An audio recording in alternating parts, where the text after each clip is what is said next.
Good morning, good evening, good night, and good afternoon, ladies and gentlemen, and welcome to the JustAskChar Advice Channel. It's a TGIF affair around here, so stick and stay. Don't you dare go away. The show will start momentarily.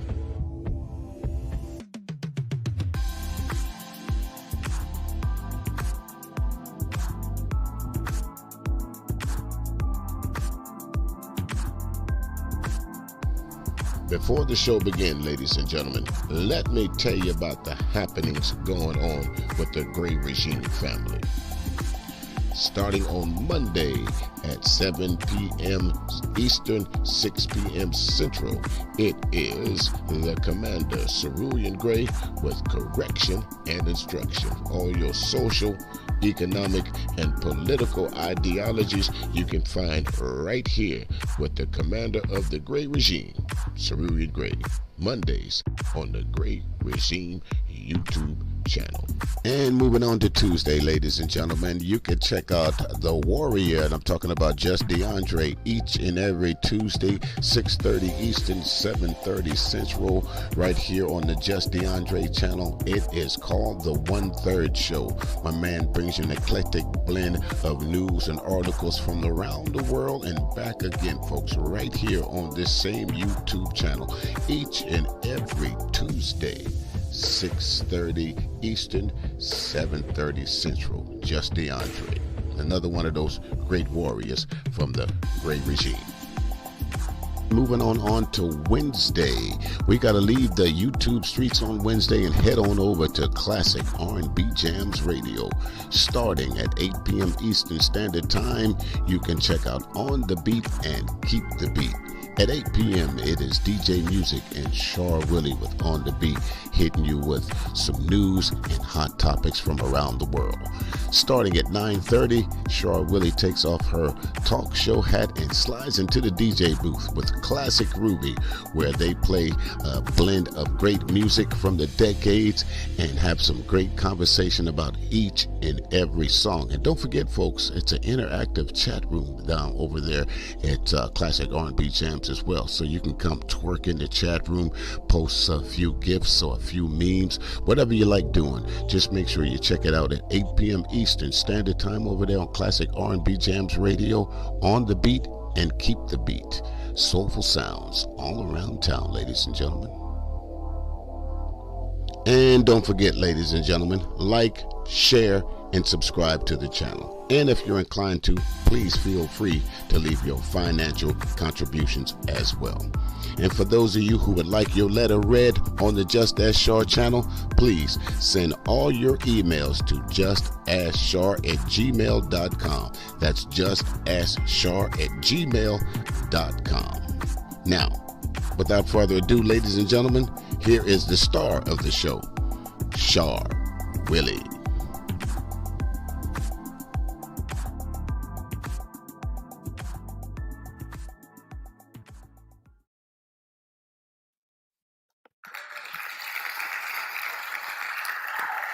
TGIF, what's going on, good people? Thank God it's Friday. Woohoo! Hope you had a great week. I know I did. Cool down a little bit. Don't need a fan at night. Save on your electric bill. Hey, every little bit helps when it comes down to your bills. I don't have anything to give you guys. I always like to give you something. As far as free, well, Dunkin' Donuts offer free coffee every Wednesday until the end of the year. But that's only in Illinois and Indiana. You can check your state to see if they have it, but those two I have verified. And if you're not in those two states, well, I don't think you're gonna get free coffee. So that's what I got as far as free this season. I'm happy to have it. I'm not able to drink their with the cream in it anymore. I found out that milk or whatever they're using, it just doesn't agree with me. And so I leave that alone. I just get it black, and I have some half and half at home. I have the organic kind anyway, and I use that. I was supposed to start just having switching that over to have nothing that was, an animal product. I don't know what happened. Oh, the whole coronavirus happened. That's what happened. And we weren't able to go out to the stores and stuff. And when we did, hey, I was testing the waters. We still had winter coats on, and I grabbed what I knew and was out of there. And I wasn't trying to hang around and like, let's look at this almond product. Oh, let's look at this coconut product. But I'll get there. I'm aware. I'll get there. What else is going on? Mm, I think that's all I have. I got to do better. I've been busy. Is that an excuse? I hope so. But yeah, I've been busy and I haven't had a chance to really look into anything else. I just got email about the coffee, and that's all I have to share. But I will be looking out for you. I'll have something for you soon, I'm pretty sure. And I'm going to go ahead and get on started with this topic in case some people like to come on, share, give their opinion. Every minute is valuable because, at midnight, hey, the pumpkin, is coming. And who do I have here in the background? Ooh, give a round of applause for Classic Ruby, everyone. Yes. Yeah. Th- Classic Thank Ruby. you, thank you, thank you. For the record, I only turn into a pumpkin at 6 a.m., which is my midnight, just so we're all clear. Otherwise, it's absolutely true. So, don't want to take away other people. I understand the rest of y'all are normal people and midnight is at midnight. I get that, right? I'm just not normal people. I wasn't born that way, It's just it is what it is. It is what it is. Okay. Right, good place to start today. That's what I think. All right. We accept that. All right. Well, it's midnight over here. We turned to pumpkin, but hey, you got another time. That's all right. No problem. Yeah, you know, crack of dawn is 3 o'clock in the afternoon. It is what it is, right? I mean, I don't know where you guys live in the world. Where I live, crack of dawn is 3 p.m. So, is what it is. Yeah. Yeah, those used to be my sleeping hours when I worked third shift. Whew, such a long time ago. Not interested ever going back. Ever. See, Ever, ever. I'm the opposite, man. Why can't someone ever offer me one of those jobs? Every time I get a job, it's like, okay, you're gonna start at 7 a.m. 7 a.m. There's a 7 a.m. That's like the start of the day now. I thought that's just when days end. What? No. Oh. Yeah. Unfortunately. Right? The world was not meant for people like me. I don't know if it's vampirism or I don't know. All I know is I'm not normal and the sunlight burns my skin. It is what it is. I don't know. Okay. Yeah. All right. Now, the letter I received, it appears that I misspoke. I read that it was the woman's boyfriend. Now, she could have said ex. I don't see how I would have missed that, but I don't know.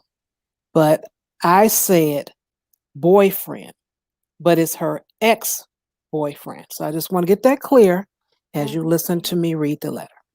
Okay. All right. And here we go.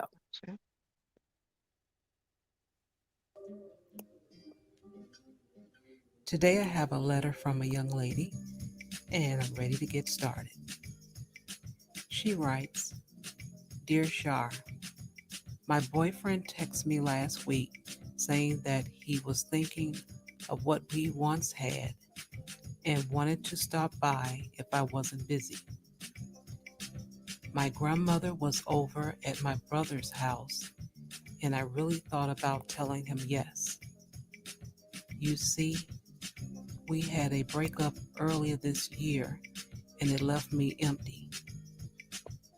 I had made up so many plans, and they went down the drain. He moved to another city for a job, and he didn't want to have a long distance relationship.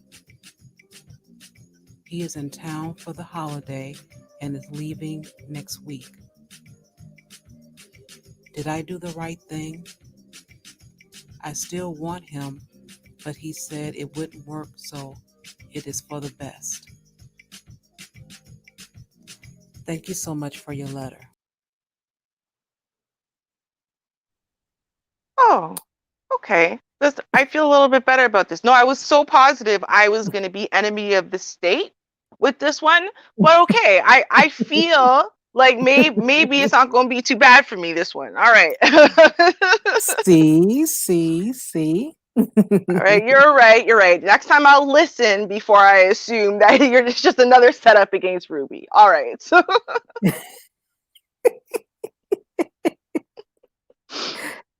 Ha.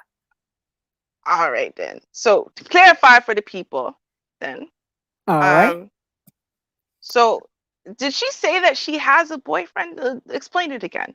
Okay, this is her ex-boyfriend, and they Mm, broke up um, earlier that year because he was leaving the state for another job or for a job. So it's probably something a career job for him, probably. And they were mhm, young too. That much I can tell. They were a young couple. And she went on to talk about her fantasies. She had plans and all that kind of stuff. And it, really hurt her. Um, she still wants him. And because of the holiday, he came into town because, that's where his home is. And he was in town and he texted her like, "Hey girl, what's up, girl? Guess what? I'm in mm, town." And he wanted to see her. And she was thinking about, well, grandma, let me see. If the house empty, let me think about it. So she ran those scenarios down. So she thought about it, but she ended up telling him no. okay, okay. Right. So she wanted to know, did she do the right thing? Oh, okay. I don't know. For some reason, I had this picture in my head that you had said that like his her boyfriend's at her grandma's house or something. So the house is free. I'm like, wait, what? Okay, hold on. So she got another man already? Because that no, she's not doing the right thing. She needs to break up with everyone. But okay, that's that's not what you said. Okay, I feel a little bit better about that. Um, I'll say this. Yeah, she absolutely did do the right thing. I mean, I'm not trying to be mean here about this guy. I'm sure he's a real person with real feelings and blah blah blah. But to me, that move is really narcissistic. It's kind of Hmm. like when someone leaves you and then they send you a text message going, thinking of you. I still miss you or whatever, but they left you, right? So to me, that's not about how they feel about you. That's making you think about them. That's making you feel about them. That's making you miss them. So it's like stoking their ego, right? So he's going to swoop into town for, the this holiday. You still got all that love in your heart. He knows you've got it and whatever. It's going to make him feel like a king for those however many days he's around. And at the end, when you're going, okay, so I guess I'll visit you at Easter, and he's going to be like, no, this was a one-time thing. Long distance is never going to work, and just demolish you all over again. Because this is not about him really missing anything or wanting to rekindle what y'all had or whatever. This is strictly about stroking his ego and making him feel loved and special and whatever, and using you and your feelings. So I think she absolutely did the right thing. Absolutely. And I know the right and wrong. I try to steer away from saying it that way, but I'll just say it might have been the best decision that she made because she still had feelings for the guy, Mm-hmm. and he was in town and he wanted to see her, and you know, he wanted stroke it up and down. I'm just gonna say it. Mm-hmm. He didn't just want to look at her. Oh, hi, girl. How are you? Yes, the Right. job and career is just going fine. Yeah, it wasn't anything like that. It's like, hey, how you doing? I've been thinking about you and everything. And Oh, and he gonna touch the spot over here and whatever else he gonna do. And Mm-hmm. she gonna end up those feelings gonna all flood back. Um, and clearly he made it evident that he didn't want to have a long distance relationship. Right. Now I have to give it to him on that because he told her pretty much, we're gonna have to move on Mm-hmm. because I'm be gone. And Exactly. I don't want you here waiting on me because I'm sure not gonna be waiting on you. Now, Mm-hmm. I know he may be long dong silver, but I don't think he can stretch those many miles across. So he gonna be using it wherever he is when he meets someone. So Mm-hmm. Yep. That's what it is. And that's the thing is we have to realize here again, right? Is his message didn't say, listen, he's been messaging you for, before he gets there and he goes, you know what? I've been doing some thinking, if I really miss what we had, I'm hoping we can talk about our relationship or about maybe starting over or whatever. Can we meet up for a coffee to talk?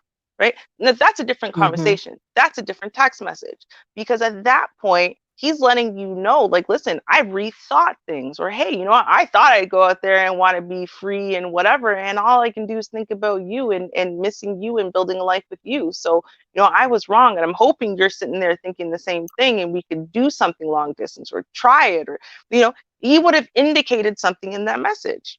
But I miss what we had. Can I come over? Come on. Come on.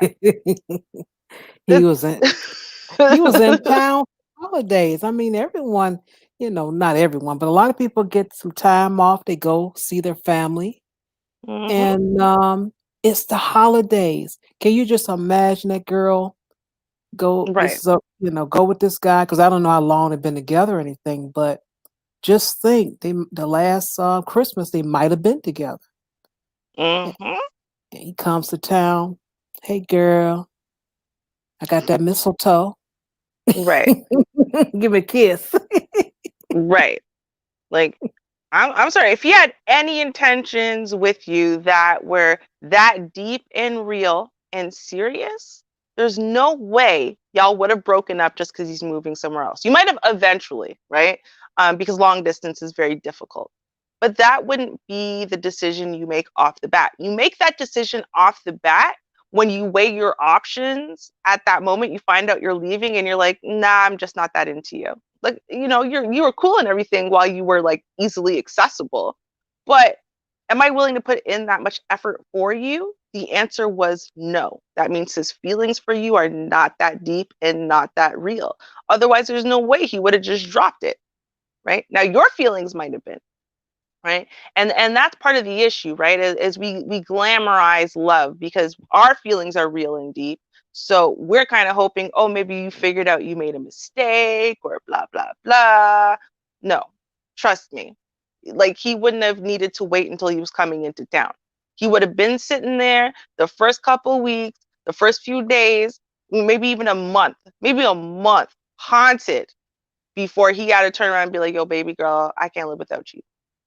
And I've done a few long distance relationships to know this. Now, I'm not a long distance girl by any means. Now, I say that, and yet I've done 3 or 4. So go figure. But I know, right? Yeah, no, totally inconsistent.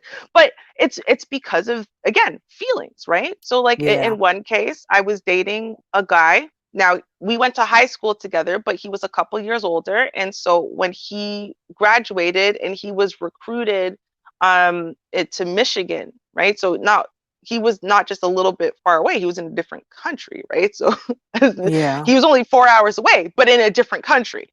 So, but that being said, it was before he was recruited into Michigan. We were dating and whatever, I think maybe about 6 months or so.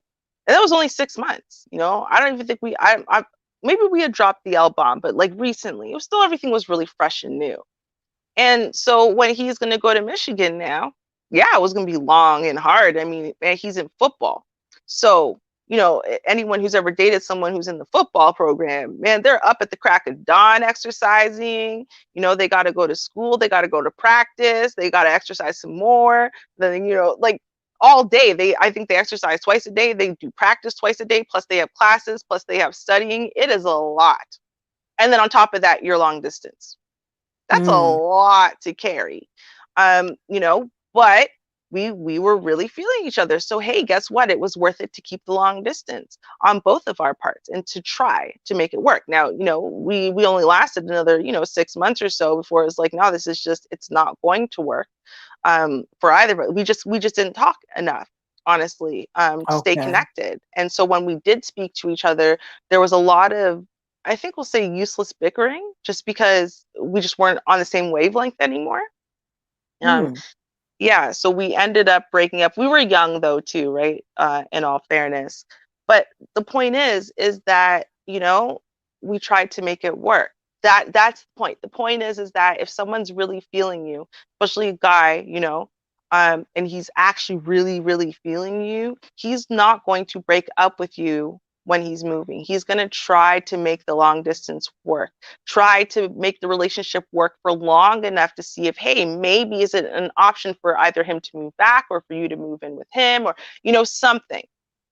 So the only thing that call was for is to get a little some, and also to hear you go, I miss you too. Oh, baby, it's been so hard without you. You mean everything to me. You are still the moon and the stars in the sky. And then guess what? He gets to go to sleep feeling that important and that special and that loved, right? And you think it's about reciprocal feelings. It's not. It's literally just about stroking his ego. Literally. That's it. Hmm. Yeah, I didn't think about the ego part, but I know the booty part. That much I do know. You, Sometimes men go back to what they know.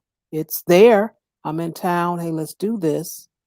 But yeah, I mhm, didn't think about the ego part. And then, what surprised me though, because they're young, I was just mm. kind of surprised that he said that to her, that he didn't want to try long distance. I really, that kind of surprised me in the letter.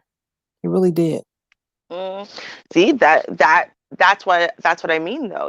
When you're young, you don't really have like the experience of knowing in advance why this would be way too much. So the only thing that explains it is that, again, he was just not that into you to begin with, right? So he's more thinking of all the fresh, poon that he's gonna be able to conquer when he gets wherever he's going. He's gonna be tied down to you, feeling guilty about whatever he's doing when you're not around. So by a clean break, because he was just not that into you. You know why I thought about the narcissistic thing, though? Okay. Interesting story. So there's this TV show. It's called Rita.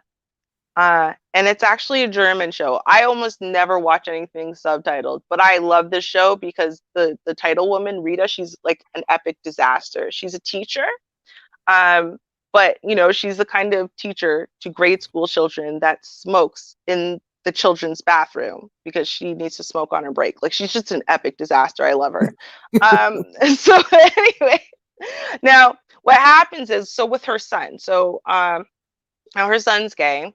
And anyway, he's dating this guy, and they decide that they're gonna go on this like world trek together, right? They're gonna go backpacking across all these different countries. And so they leave Germany and they go to London. And then there's like a cute boy that, they see inside the bar and whatever. And then, they start chatting. And then, Rita's son keeps getting kind of edged out a little bit. It's like, hey, well, shouldn't we go to sleep? We're leaving really early tomorrow for wherever, right? And the guy's like, yeah, don't worry, I'm coming. I'm coming. All right, cool.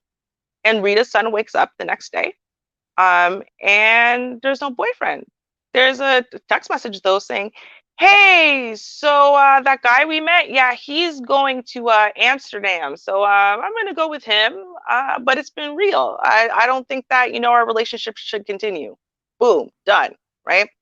So now he goes home, back Hmm. to Germany, devastated, sad, lonely. Just it's just like horrible time. I mean, he really thought this was real, right? He was so in love with the guy. He thought this was real. This was going to be end game for him. That's what he's thinking, and he goes gets abandoned like that. And he starts dating someone new and whatever.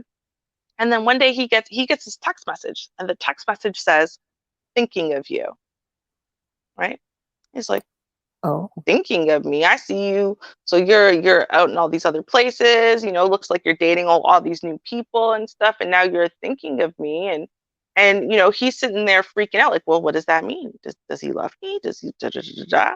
And everyone in the episode that hears about this text message says, it's a little bit narcissistic, isn't it?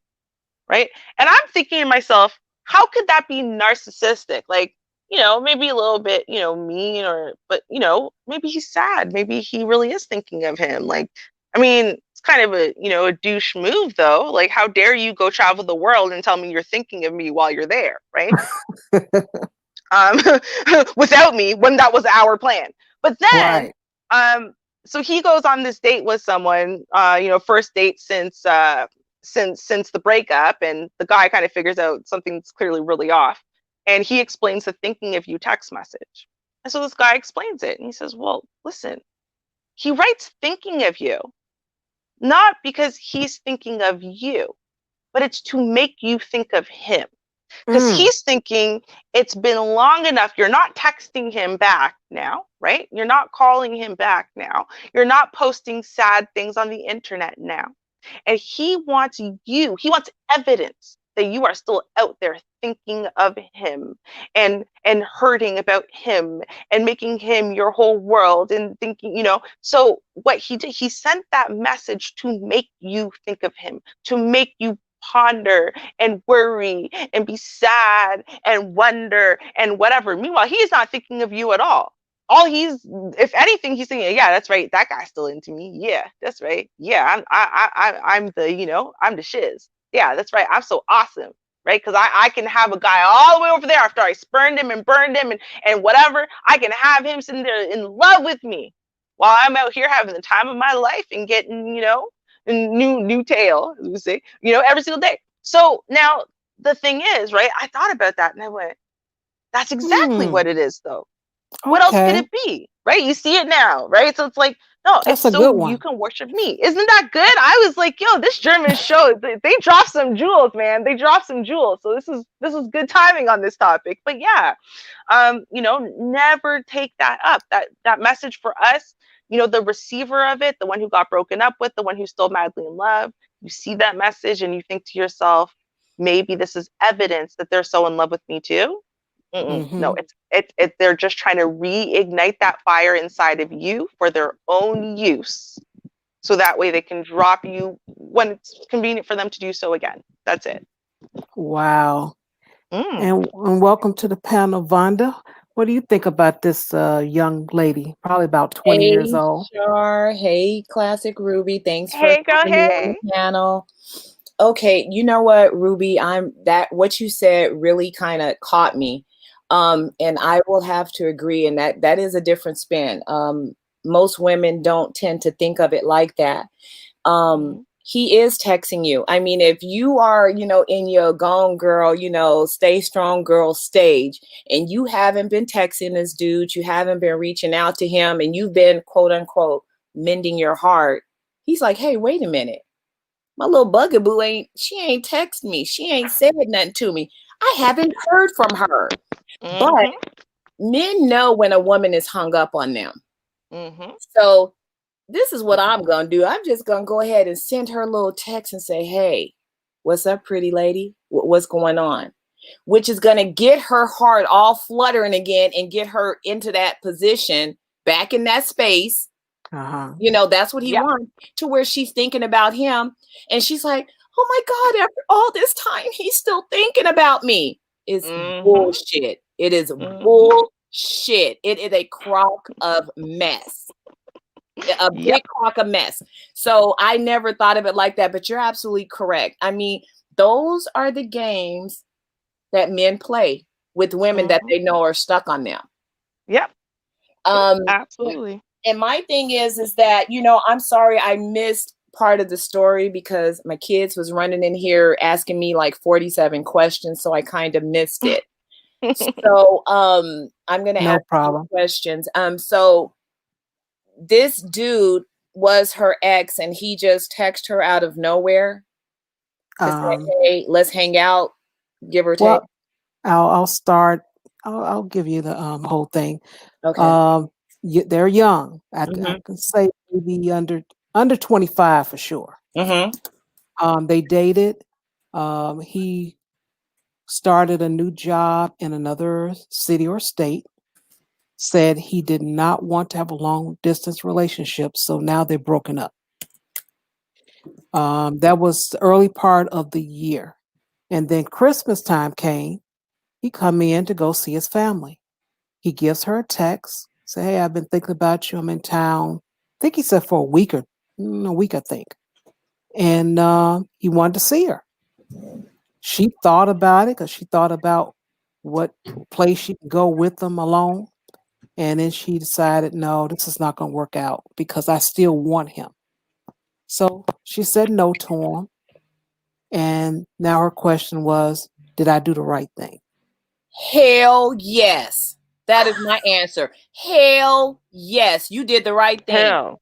My thing is that he already let you know from the gate, sis. He was very honest when he said, I don't want to do the long distance thing.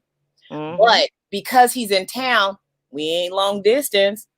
You some familiar booty. Can I get some more? That is what he's saying. He remember what it was like to be with her intimately. They're here, on, everybody's home for, vacation or whatever, the holiday or whatever. So how about you just slide over here? And it's going to be very easy for her because her heart was tied to this man. This is a soul tie, for her. But he's not so tied. He's just looking for some quick, familiar booty that he can get, and then he's gonna dip. And then when she's all caught up all over him, remember I told you back in January I didn't want no long distance relationship. So you did the right damn thing. So girl, keep it moving, keep it stepping, and move on. See it? You see it? And the thing is, right, is that it's so hard to see when you're in it. Right? Because when you're in it, you really, because of all your feelings involved and how real your feelings are and how much, really, it's a wish. It's a hope and a wish and a prayer that he feels the same way still, right? You're going to overlook common sense. And the common sense tells you that nowhere in the message did he say, I want to rekindle our relationship. So now, and here's the thing, right? If she wasn't so hung up on this guy, like if she didn't have the feelings in there like that anymore, right? And then he basically texted her for a hookup. That's what this is about, right? And she was like, you know what? Wouldn't mind a little closure hookup. All right, cool. Wouldn't mind doing that. Seems good. Scratch that itch. I won't have to add another number to, my notches and stuff. All right, cool. If that was what, she was going to be on about, hey, listen, it's your world, if that's you're about the kind of hookup thing, hey, listen, and that you could keep it there and it wouldn't devastate you and you wouldn't be thinking about rekindling stuff afterwards, that would be one thing. But it's so clear from just the tone of everything that this was emotional. And I'm really glad at the end of the day that she made the decision that she did. She's not in the place at all where she wouldn't have just fallen right back in love and fallen right into the place where she was at, where she was so wrecked and ruined that however many months later, she's still single, alone, and hurting and hoping to God he still loves her. So I think she did a great job. I mean, for her to be, young and you can tell she still has feelings for this dude, but she made the right decision for her heart and for her vagina because he wasn't trying to be right. He was not trying to be right. He's just trying to go for that familiar. And, dudes like what's familiar, whether they want to, play, house with you or not. They love what's familiar. And he remembers what it was like to be up under her. And that's what he's trying to do, is be up under her, up on top of her, whatever it was that, made it rock for him. He's trying to get there again. And she did the right thing because that would have just taken her back. She's on, level 10 now. That would have taken her right back down to level 0.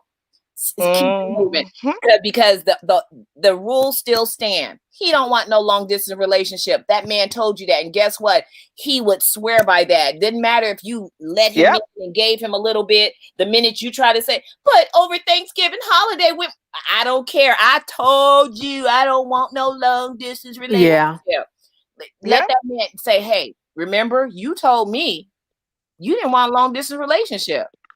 And she already know that and women tend to be more emotionally attached.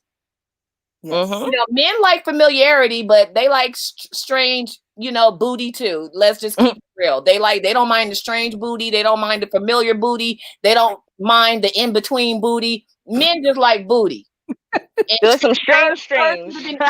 Because it was familiar, but she did the right thing for her heart and for her body. That it was like, you know what, this man done already spoke. I'm gonna believe him because this is what he said.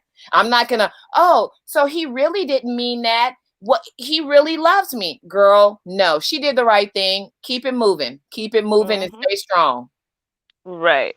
Oh, you know, and you brought up such a good point there where, you know, because we say that, like, if someone tells you what they're about or who they are or whatever, you should believe them. But then we get confused with that because then we say, well, actions speak louder than words. And so sometimes I think what happens is we fool ourselves into thinking that we should be believing actions sometimes when we know we should be believing the words and vice versa. So, you know, I think what we need to do then is look at it like, all right, here, listen, his actions took himself out of the country, broke up with you, or out of the, I was going to say province, city, state, whatever. He broke up with you first. He told you, I don't want no committed relationship. He then kept everything locked off. And the only reason why he is contacting you is because he's going to temporarily be in the same place that you are going to be. He's told you that I'm temporarily going to be in the same place that you are. Want to hook up? Basically what he said. Right. Those were his actions, right? So let's not sit there and try to read extra into the words. See, this is what we do sometimes. But he said, no. He didn't say nothing. Yeah, he still said, I want to hook up. that's what he said. He still said, I want to be with booty. You. Can I have yours? I want some familiar booty. Some of that good old time booty. I want some. Right, exactly. So you know what? You got to sit there and recognize that at the end of the day, you do what's smartest. And what's smartest is he is telling you both in his actions and his words the exact same thing. Yes. Don't read extra into anything. That's where we get things twisted. Do not add your own context into something where it doesn't exist, right? Because even if you want to say, hey, we're adding context, because we are, right? He didn't technically say, I would like to sleep with you when I'm there for the 2 weeks. No, he didn't say that. You're right. Fine. But what did he actually say? He didn't say, I want to get back together with you. He didn't say, I've been thinking long and hard and I think I made a mistake. He didn't say, you know what, I can't live without you and maybe we should talk about you moving with me.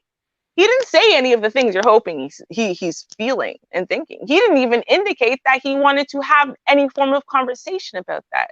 He just basically said, girl, I miss what we had. I'm going to be around for a couple weeks. Can I see you? That's all he said. What in there gave you any indication that he wants to see you for longer than 2 weeks? That it's about anything more than some residual old feelings? That has nothing to do with just convenience because you happen to be there. Did he say something to you before now? I didn't hear her say, you know, since he left, we've been texting constantly, so sad about things, you know. She ain't heard from that sucker. He ain't said nothing to her. She ain't heard nothing. Not a damn word, right? First of all. Second of all, what I heard her say is, my grandma ain't going to be here. Now, here's my thing. That tells me that in her little common sense head, she knows that sex is part of this equation. Right. Because otherwise, why can't grandma be there? Wait, were you 12? Like, no, probably not. So I'm sure a boy can visit you. You could sit on a couch and have a conversation with each other, right? Except, oh, hey, that's not what it's about. And even you know that's not what it's about, right? So why are you asking if you did the right thing? Because you know that your grandma would have to not be around, right? Which means is going to be some type of sexual activity involved. You know, you got no promises, no hopes of reconnection. You're planning to sleep with him before having that conversation. What, you're hoping that it's going to be so good for him that it's going to convince him that he wants to be with you? How?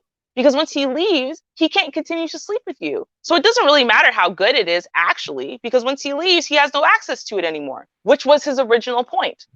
is that it doesn't matter how good things are when I'm around you. I won't be around you anymore. And I don't think you are worth waiting for. That's what he told you. You are not worth waiting for. Do you want to sleep with the man who just told you you're not worth it? I don't. For me personally, I don't care how long I've been with you.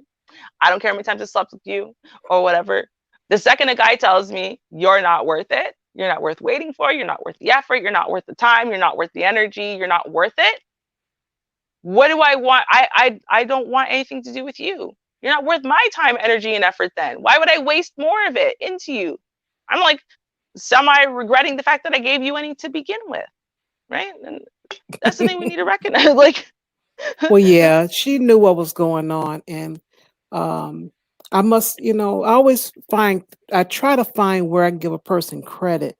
The fact that she knew that they're both young, she knew that, and the fact that he knew he didn't want a long distance relationship and was willing to just, say, hey, we're not going to be dating. That this is it, but it was good. I'm out of town now. I'm gone. I have to give them credit for that. Each one of them. Now, with the information you have, what you gonna do? Exactly. What you gonna do? What you gonna do? No, I think she made the right decision for herself, and I give her props for having the wherewithal to and the strength, because I mean, we as women, we tend to tell ourselves, well, I used to be with him. I can go back, or I still love him, so it'll be okay. Or he did contact me. That means something. Girl, stop. Quit telling yourself all them lies. Yeah. Means he knows your number. He knows that you're more likely than a girl that he hasn't seen in 2 or 3 years to say yes. He knows that you probably still feeling him. So again, better chances of success of a yes, right? And you're probably not the only person he contacted. Oops. That's another one. But you know what? That's a blow to the ego. And you know what? She ain't thinking that. She's just thinking, in my position that I'm in right now, I know what he told me. So I'm going to stick with what he told me, and I'm not going to misinterpret and overstep what he told me and turn it into something else, which is exactly what she should do. For a lot of times, men are very, very honest, and we as women will say, no, this is what he meant. No, girl, he told you what he meant. And you turned it around and you translated it into something that was more gentle to your heart and something that was more palatable to you that you could deal with, and that would give you an excuse to go and lay down with that man again. And then later you're going to sit there and tell everyone that the reason why you're angry and bitter and don't trust men is because this guy played with your heart. Now, in a way he did. I'm not going to say that no, he didn't prey on those feelings a little bit, hence the narcissist. But he never lied. I don't want a long distance relationship with you. I'm now in town. Would you like to sleep with me? That's basically what he said. You understood it to be such. We know from the preparations you were making in your mind. And so with that being said, he didn't play with you. You just hoped that there would be some future outcome that you would like better than, all right, well, it's been fun 2 weeks. See you next time.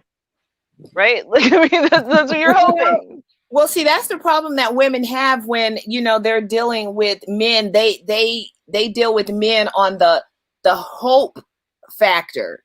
I hope he still loves me. I hope he feels the way that I feel. I hope and that's what you should not do. Take a man at his word, unless he's just flat out just lying and saying, I want to get back with you, and I do want to have a long distance relationship just to get the booty. And then he gets the booty, and then he turns around and said, girl, I told you last year I didn't want a long distance relationship. Okay, that's a total dog. That's a liar and a dog. Now, granted, this guy was being a little sneaky because he knew exactly what he meant to this girl. Men are not stupid. They know when a woman is hung up on them. They know.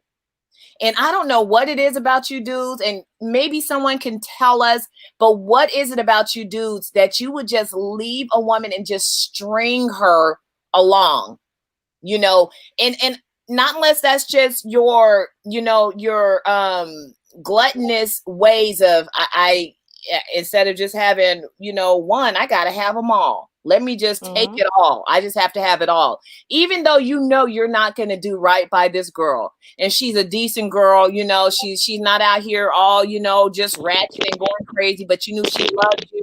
But you knew you wasn't gonna be right. You was gonna be out here, you know, just slanging and swinging, you know, with everybody. And you didn't want to be caught up in it. You don't want to be all committed because you don't want nobody, oh, where were you at? And when did you get home? How come you didn't call me back? He didn't want to go through that shit. That's why he told her, I don't want no long distance relationship, because he was out there getting all the booty he could get, all the new booty he could get wherever he was. And then they're young. So, I mean, you know what? When you're young like that, you know, we do have our little first loves, our little high school sweethearts and stuff. But when you go to college, you got to think that, you know, men are traditionally socialized to get all the booty that they can. And women are socialized to, girl, you better get that one man and you better stick to him. And once she gives up her booty to that one guy, she's like, okay, I'm stuck to him. I love him. So I got to make it work with him. You know?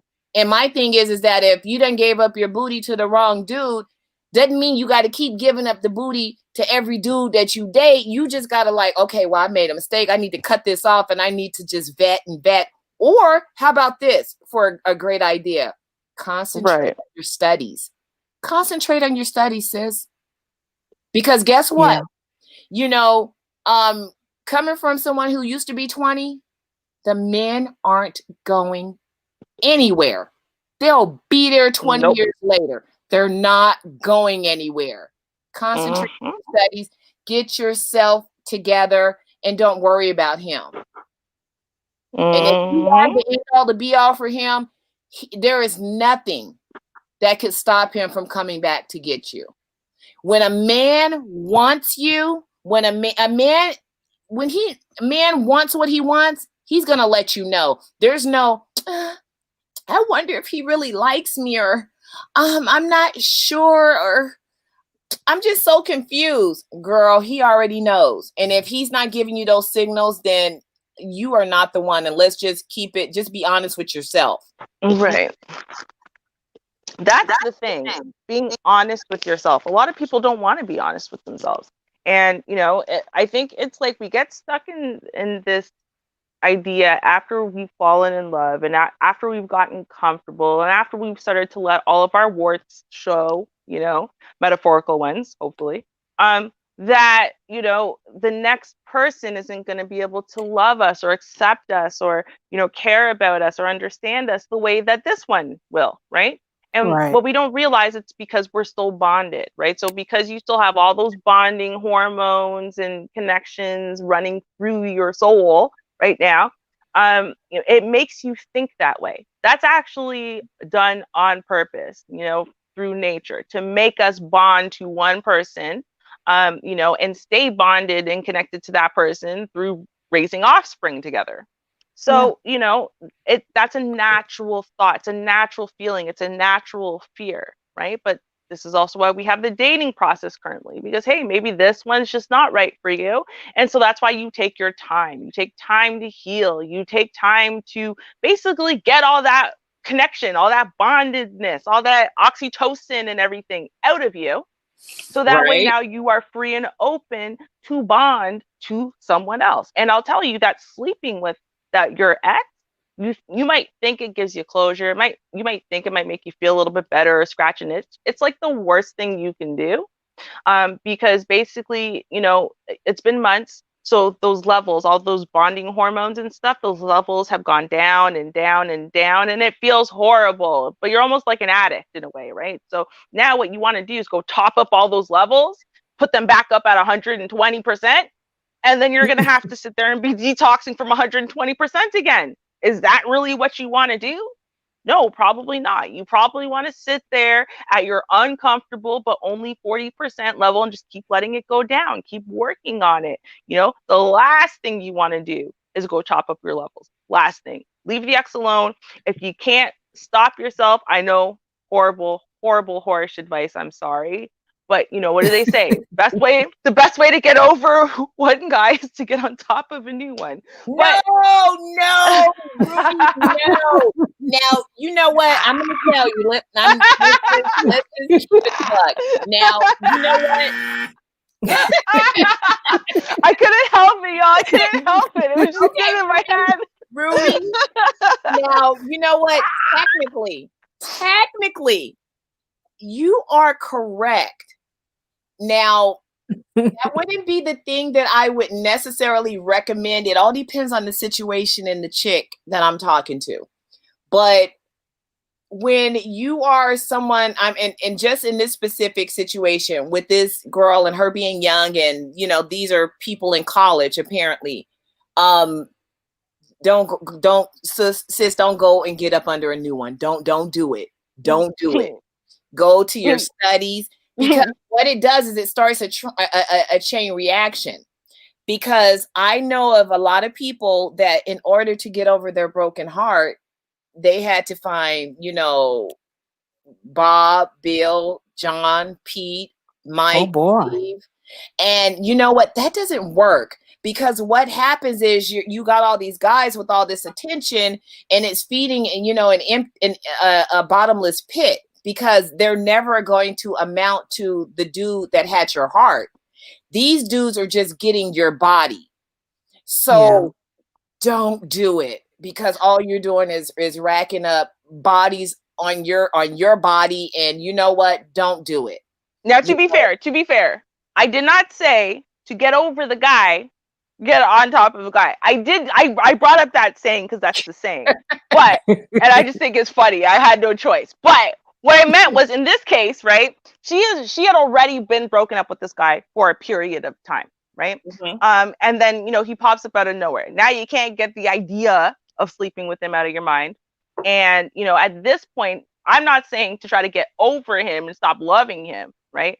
But if that idea of I got to sleep with someone now I need the itch and, well, he's safe and comfortable. No, that is what I was talking about. And the reason why I was talking about it is not because of something I've done, because I personally haven't. Casual sex has never been my game.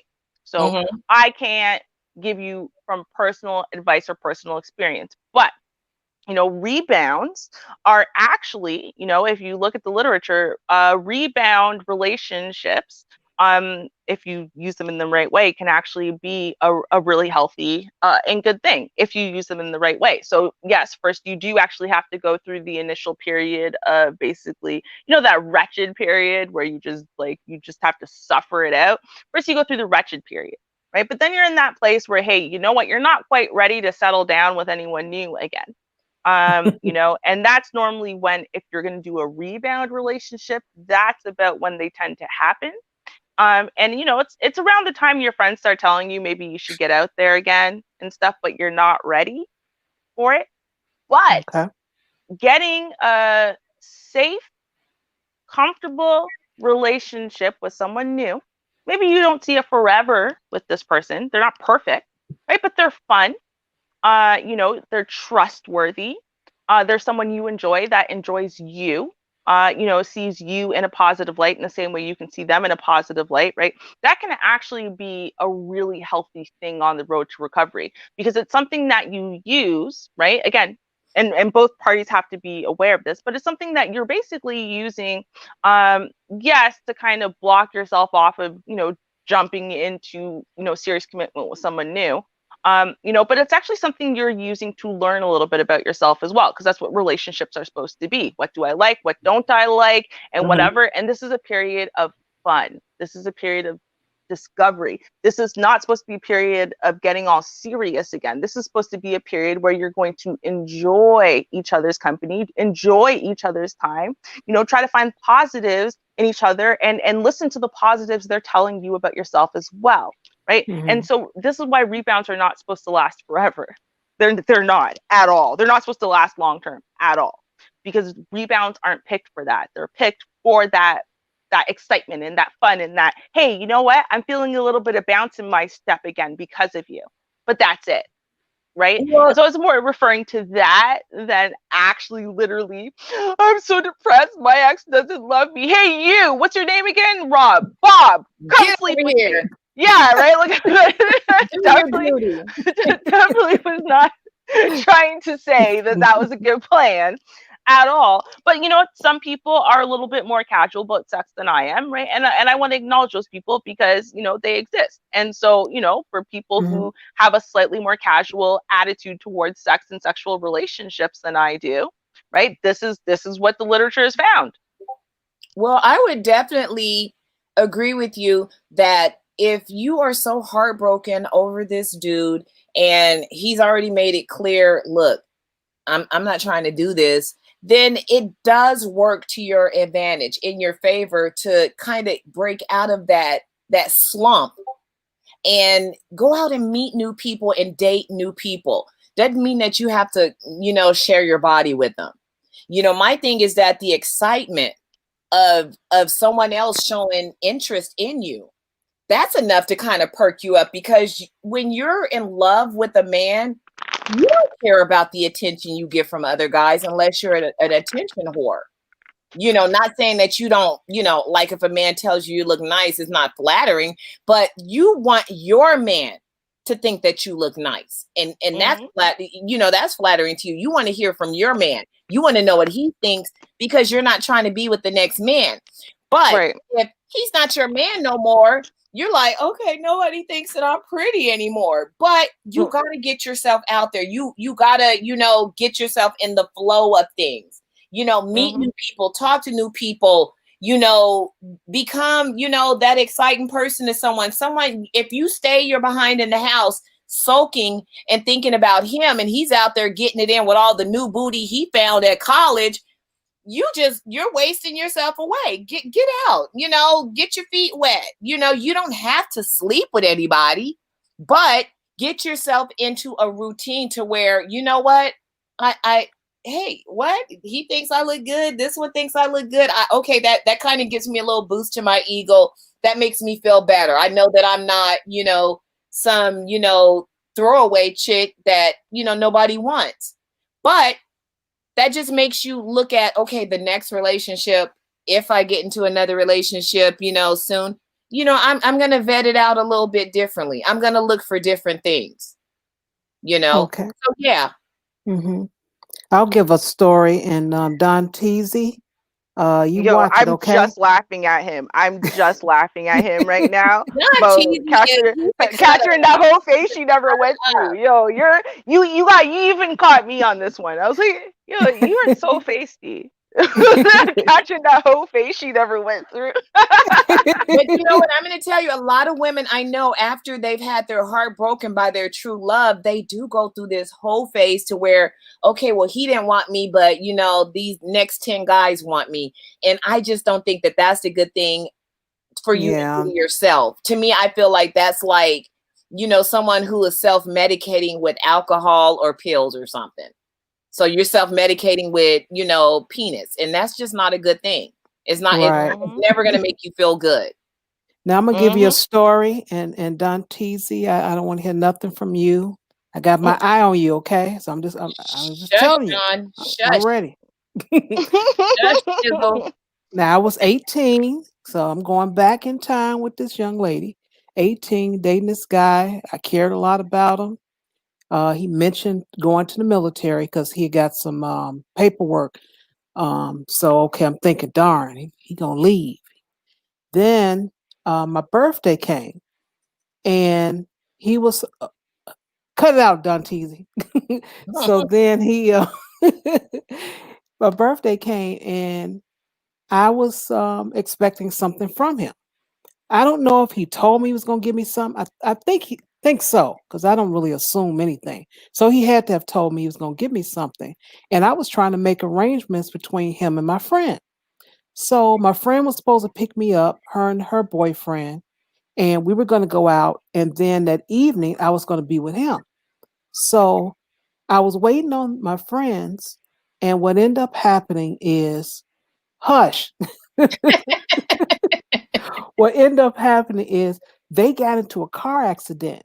So I was trying to find out, what happened. I waited for them a long time. So by me waiting for them, I missed out on the guy I was dating.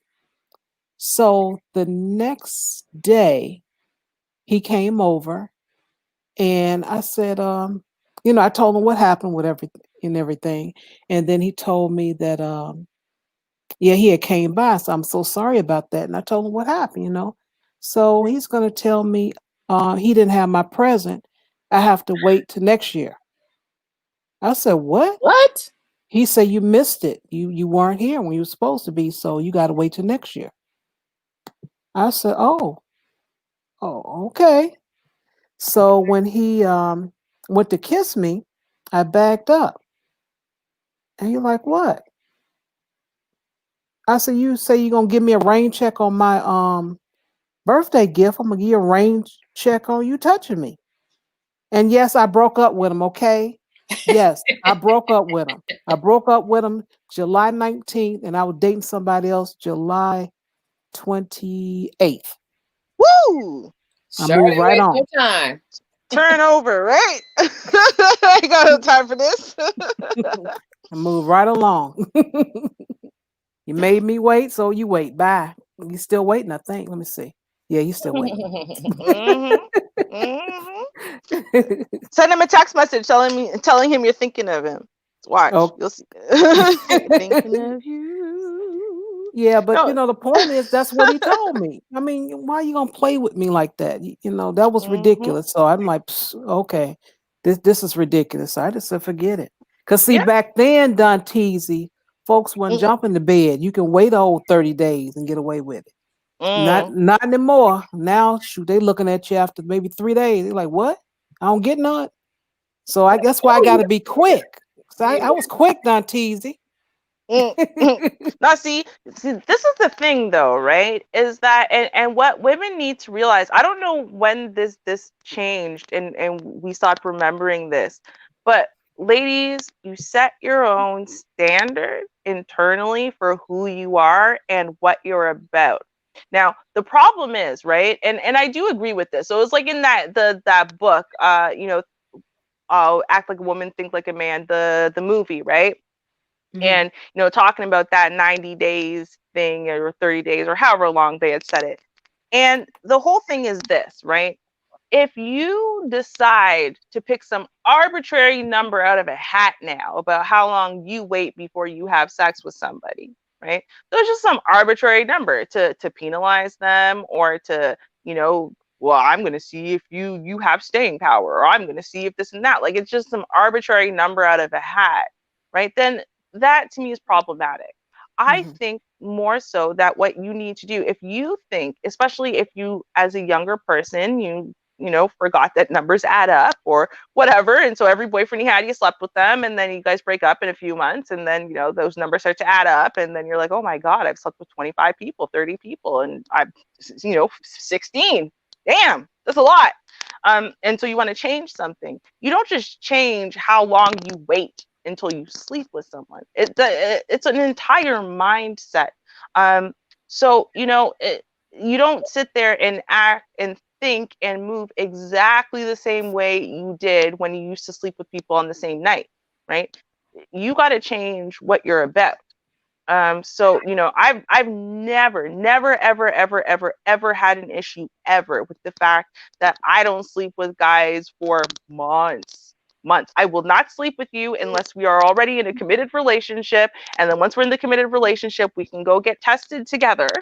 And barring that, then we could sleep together. That has always been my thing. Now, I've never had an issue with that, right? And in fact, I was a little bit afraid of having an issue with that because, when I told people that was kind of the way I thought about things, because I'm terrified of dying of AIDS or whatever, and blah, blah, blah. And, for me, sex is really about an emotional connection and about trust and whatever. People told me, like, oh, I'm going to have this hard time. It's going to be so impossible. Right. And guys who were just guy friends, I would never wait that long, blah, blah, blah. But as far as I've seen, that's complete bullshit. It is complete and utter bullshit, right? And the reason why it's complete and utter bullshit is because in general, the type of guys that were attracted to me, based on the energy I put out there, are the kind of guys who are commitment guys, the kind of guys who want to be around for, possibly ever, if everything works out great. So they're not, when they're looking at me, when they're noticing me, the kind of guys who notice me are not the hit and quit kind of guys. They're not the kind of guys who are looking for something, light and casual and not that serious. I don't put out that kind of energy, so I don't receive that kind of guy. So therefore, I don't receive that guy's energy, the kind of guy who's like, well, if I'm not sleeping with you, then I want nothing to do with you. I've never had that issue. So, and that's why I say, I'm like, you got to change what you're about. You got to change your whole entire energy. Like, as far as like, who do you want to be? What do you want your life to be like? What do you want your experiences with other people to be like, or relationships to be like? And once you figure that out about yourself as an individual, right, what you're about, and then, you put that energy out there, you're going to attract guys who think the same way, or who at least are willing to respect where you're coming from, so I mean, give or take, Ruby. I'm going to say give or take, because I'm just going to tell you, I mean, 9 out of 10 guys that I meet, when they meet me, they want to sleep with me. And then they find out what I'm about. I'm not about that. Okay, I met you and, we clicked tonight, so let's go do it. I'm not doing that. I'm sorry. That's just not my stilo. I don't get down like that. I'm more of a, hey, I need to know the person. Let's talk. I want to get to know you. Tell me all about yourself. I want to hear everything. And hopefully, you want to hear about me. I don't put out the energy that, I am the, the one and done, hit it and quit it type chick. But, I think just based on, just physical attraction, men want to sleep with women that they're attracted to, Yes. And it comes to a point in your life where you think, and I came to this realization. It's like, well, Vonda, you cannot sleep with everybody who wants to sleep with you. And I'm like, you know what? That is very true. You just can't. I don't care how much they want to sleep with you. You can't sleep with everybody that wants to sleep with you. I mean, that's just not going to work. I mean, I've had boyfriends that I didn't sleep with. They were my boyfriends, but just because you're my boyfriend does not mean that you have license and access to my body. I'm not going to sleep with you just for that. It's going to take a little bit more for me to want to do that. So, I mean, it's just the but one. See, you just said exactly what I said, though. See, the thing is, right, is the second you figured out, right, that us dating doesn't mean I owe you my body in any context. So if you want to date me, then you'll just date me, because that's not what I'm about, right? To me, sex is not going to be part of the getting to know you process. Hi, my name is Vonda, and now here's my getting pee. to know you. We're not exploring each other's body, and that's how we're going to get to know each other. It's not going down. Exactly. And so the second you figured that out, you put out that energy, and any guy who's going to have a problem with that are not the guys who are approaching you. Now, of course, every guy wants to sleep with you. They're men. Men want to sleep with women. That's what they want to do, right? Even men who are by choice celibate or abstinent or virgins until marriage want to sleep with the women that they marry, right? They want to do it very, very badly, because they're men. Right? But just because they want to do something, even just because you want to do something, doesn't mean you have to do it, and doesn't mean it's owed to anybody. Right? And that's what I'm talking about. Because there are guys who really think that it's like it's owed to them. I brought you out for dinner, now you owe me sex. I haven't personally encountered those guys in dating. Right? But I also don't put out the energy that, somehow or another, I think that there's something you could do today that's going to earn you sex tomorrow. Sex is not, again, part of the getting to know you process, not part of the falling in love process. To me, that's not what it's about. It's something that it happens well after being very well established, right? And of course, I make that clear, right? Now, do we make out? Do we maybe do other intimate things? Absolutely. You know what I mean? Like, to me, it's kind of like, in a way, I've almost approached every relationship I've had similarly to how I approached this type of thing when I was a virgin, where, you know, you start off with first your kissing, then your French kissing, and then, you know, you slowly round the bases, and, you know, they kind of try to Remember work the in there, heavy see how far petting they can get. sessions? Who does that anymore? Yeah. I remember the heavy petting sessions. Be like, no, I can't go any further. No. Yes. Yes, girl. Yes, me. I'm the one. I will be the one. And that's what I mean, right? Because to me, it's part of the fun and the excitement. Just because I've done it before, I haven't done it with you. You know what I mean?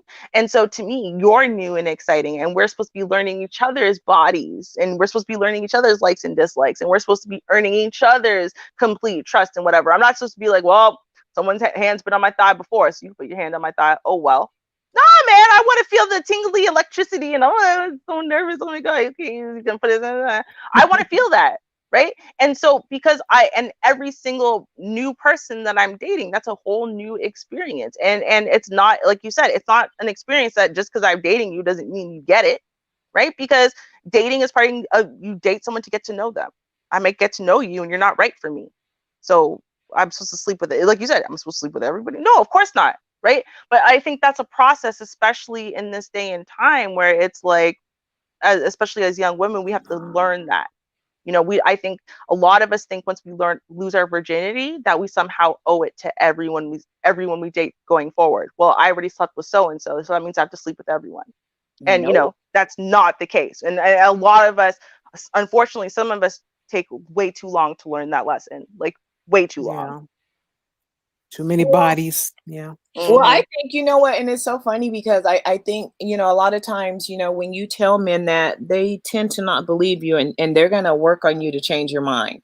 You know, in my past, you know, I've dealt with a man, you know, and I knew he wanted to sleep with me, but he was also a friend, you know, which was no big deal. You know, men and women, they have attractions, you know, and he was attracted to me, which was fine. But for me, I was like, dude, the way that I look at you, I only see you as a friend. You know, I know a whole lot about your past, and I'm just not going to reconcile that in my mind for you to be inside my body. So we're friends. I see you as a friend, and I'm telling you straight out, I'm not going to sleep with you. And I told this dude, I'm not going to sleep with you, but I'll still be your friend, you know, every now and then we can hang out. And it was his choice. It was his choice to be my friend and to hang out with me. But in the back of my mind, I knew that this dude was only having this extra interest in me is because he thought he would wear me down. And I'm like, it's not going to happen. I mean, my mind is already click. It's already down. It's not going to happen. And this is where we're at. You know, he had already slept with one of my close friends. He had already slept with a mutual friend of ours, you know, so I'm just like, you're not about to sit up there and sleep with me and then, I done got the whole clique. No, I am not the one. I'm not the missing link. It's not happening. So it didn't matter what, he would have to roofie me in order to get it, because it wasn't going down voluntarily. And, you know, I didn't like, you know, I would hang out with him and wouldn't trip or anything like that. It's like, that's fine. But I just let him know. So it wouldn't be any of this, oh, now I'm angry because, you know, you led me on and you teased me and you did all that. I'm going to say after maybe a year or two, dude he started bothering me. Meaning he didn't like call me to hang out. He wasn't into that. He just didn't. And I was like, you know what? You know, when you stick to, you know, your principles, when you stick to your standards, you know, men are going to show you who they are. And my thing is that I didn't lose not one wink of sleep, not any minute of sleep because he stopped calling me. Because my thing is, I knew he had an attraction towards me, but I was very upfront with him. And I said, hey, I'm just letting you know. And I just said it straight out. I'm not effing you. It's not going down. And he thought it was funny when I told him that. He thought it was funny when I told him that, because I guess he was thinking, oh, just a matter of time before I wear her down. There's no wearing down, dude. I'm not doing it. I'm not doing it. And I stuck to it. And it wasn't that he wasn't attractive. He was an attractive man. But he just wasn't for me. Every attractive man, you know, meaning when I say attractive, he might be good looking, does not mean that I am attracted to you. Right. Right. And he wasn't for me. And he eventually got it, and he just kind of just dropped off. I ain't heard from him. It's been about a year. I ain't heard from him, you know, in a minute. You know, not a hey, what's going on or nothing like that. And my thing is like, you know what, you didn't deserve to be my friend anyway, because you were only trying to be my friend because you wanted to bang me, and that's all it was for him. He had an agenda. Mhm. Yeah, he had an agenda, and he showed his true colors. And I just went on about my business. No loss for me. You know, he may feel like, dang, I put in all this time hanging out with this chick who told me she wasn't going to sleep with me, and she really meant that shit. She wasn't going to sleep with me. No. No.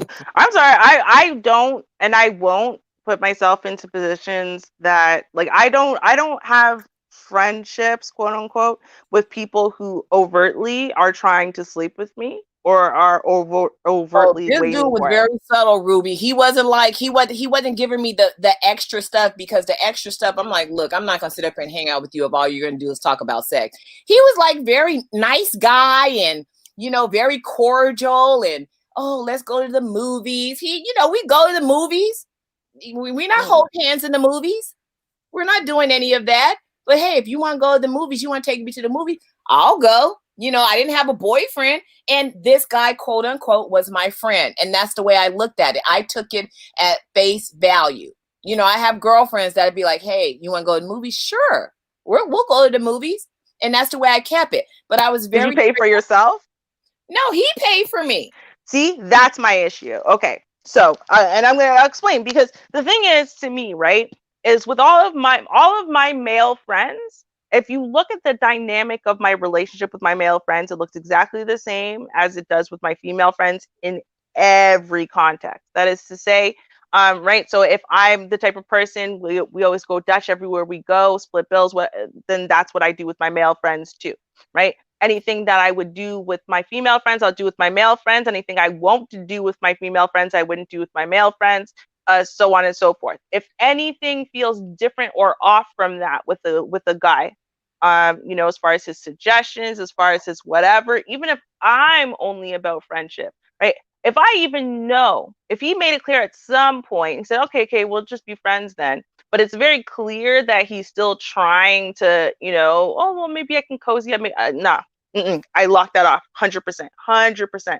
I do not keep male friends that I have to, on any level, put it in quotation marks, and any level feel no, like, seriously, right? Like, I really don't. Like, I'll have to be careful about touching him because he might take it the wrong way, because this one, you know, is really feeling me like that, like on any level. Like, oh, no, now, we're not doing no touching, no holding of the hands. I don't even think I hugged him, but he was just like, I mean, my thing is that I am the type of person, you know, we can sit and talk. There's absolutely not going to be any problem with you talking to me. And we're not going to sit there and just talk about just you and I. No, it was none of that. We can talk about anything. I'm a cool person to hang out with and be with. No big deal. We could talk about whatever you want to talk about. And that's the way it was with him. But I think in the back of his mind, he was still thinking, okay, yeah, we're getting all, you know, friendly and stuff. I'm going to break her down. And it was like, no, dude, it's not happening. It's yeah. happening. No, see, I guess, like, to me, right, like, if someone ever approached me, right, like, so a guy, right, he approaches me on that level, right, and then, you know, he wants to fall back into friendship or whatever. To me, and again, I would be very, I mean, I probably, like I said, I probably just would not have that friendship, period. But with that being said, let's say I did, right? There are certain things I wouldn't do. And the reason why I wouldn't do them is because even though you are saying one thing, right, which is I'm not going to sleep with you, right? There are things you can do with your actions that are, to me, confusing, right? So, for example, not going Dutch when doing something like going to dinner, going to the movies, going out with someone, right? If, you know, you're the type of person where, like, listen, obviously, yeah, if me and my girl are going to go to the, you know, movies or go to a restaurant together, yeah, we pay for ourselves, right? Or she gets one, I get one, or whatever it is, right? But she's not taking me out on dates, therefore she's not constantly paying for me, and vice versa. Or, you know, if I always meet my girl at the movies, then I'm going to meet my guy friend at the movies. Like, you know what I mean? Like, I guess it just comes down to, right? And those are things that I'm very careful not to cross those lines. And the reason why I'm not is because even though I've been verbally clear of what my intentions are, I can also see how there is an element to it, even if you don't mean it to, that is like misleading and is kind of leading on in a way, because you're allowing him to behave in a way that is one step up from friendship, right? It's not 10 steps up. It's more like in the simp category, right? Like it's like allowing and catering to an orbiter simp, you know, someone who's going to orbit you in the hopes that one day, right? And I don't like having that type of energy around me, so I don't allow them to be around me. Now, you know, can he make his own choices? He's his own grown-ass man, of course he is, right? But I'm going to make that choice too, and just be like, no, I'm not going to encourage this in any way, shape, or form. I can see that, you know, there's still something there. You're still trying to do something, right? And, you know, I understand that no matter how clear I make it, you're never going to really fall back into, I see this girl as a friend. I see her as we just cooled. Like, that's my sister. Never going to see that. You know, it's like, nah, you need to get that kind of energy out. And, you know, especially because there's so many of them that will never tell you. And then you only find out once something happens, because that's happened to me where I've lost who I thought were male friends. Like, all of those rules I obeyed. And it was only once me and a boyfriend broke up, or da da da da. And then I got, like, seriously, like, I surprised. Like, what do you mean you thought we'd be dating now? Okay, so third word Colombian said, as a man, if you're taking a female friend out and that's all it is, that's cool. But if your intentions are otherwise and she's not feeling you like that, I wouldn't suggest that. I'm just saying. And that's really what it was, you know, third word. I mean, we really were friends. I'd known this guy since freaking elementary school, you know, and he waits until he done ran through a couple of my friends and, you know, other people. And then he, you know, he's like, oh, hey, you know, what's up, V? You know, let's hang out. Okay, no big deal. You know, whatever. Let's, you know, whatever, you know, because we are friends. I mean, and that's just the way it was. There was never any romantic thing. You know, it was like, oh, let's go to the movie. I'm like, boy, I don't want to go to the movies. Come on. I got you. Let's go to the movies. Okay, no big deal. But I just had to let it be known. Hey, you know, James, I just want to tell you, ain't nothing popping over here. You know, it's not going down. And he was okay with that. He was, at least that's what he said. Exactly. Until, you know, after, you know, 12 months of, you know, us hanging out here and there, it was like, and my whole thing is that, you know what, I don't think for 1 second that he was just totally catering to me and was like, oh, but I'm in love with Vonda. This dude had other chicks he was dealing with. There is nothing in my mind that won't let me believe that he was dealing with other chicks and he just wanted to have some quote unquote new booty. And I'm like, no, not today, sir. I'm not going to be your new booty. You know, it's not going to be me. And after a while, he was just like, okay. And my thing, it just let me know after he dropped off, it let me know that what his intentions were, where he really was. And you know what? He has to live with that. I don't have to live with any of that because I wasn't doing anything wrong. I was being my true, authentic self. Well, you know what one thing is, which is, you know, something we don't think about in these situations. So when a guy is walking next to a woman, right?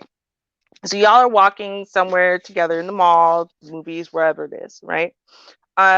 If he's feeling you, right? Even if you're not feeling him, well, we're just friends. But he's feeling you. He's sending the F off signal to every guy within 100 feet of you, right? and it's because he's feeling you. So it's almost like, I'm marking my territory. I'm every guy gets the look and the nod because, black men nod at each other, but that nod has possession written all over it. Now, this has nothing to do with you. That's It has true. nothing You're to do right with about what you that, agreed Ruby. with, right? You're right about that.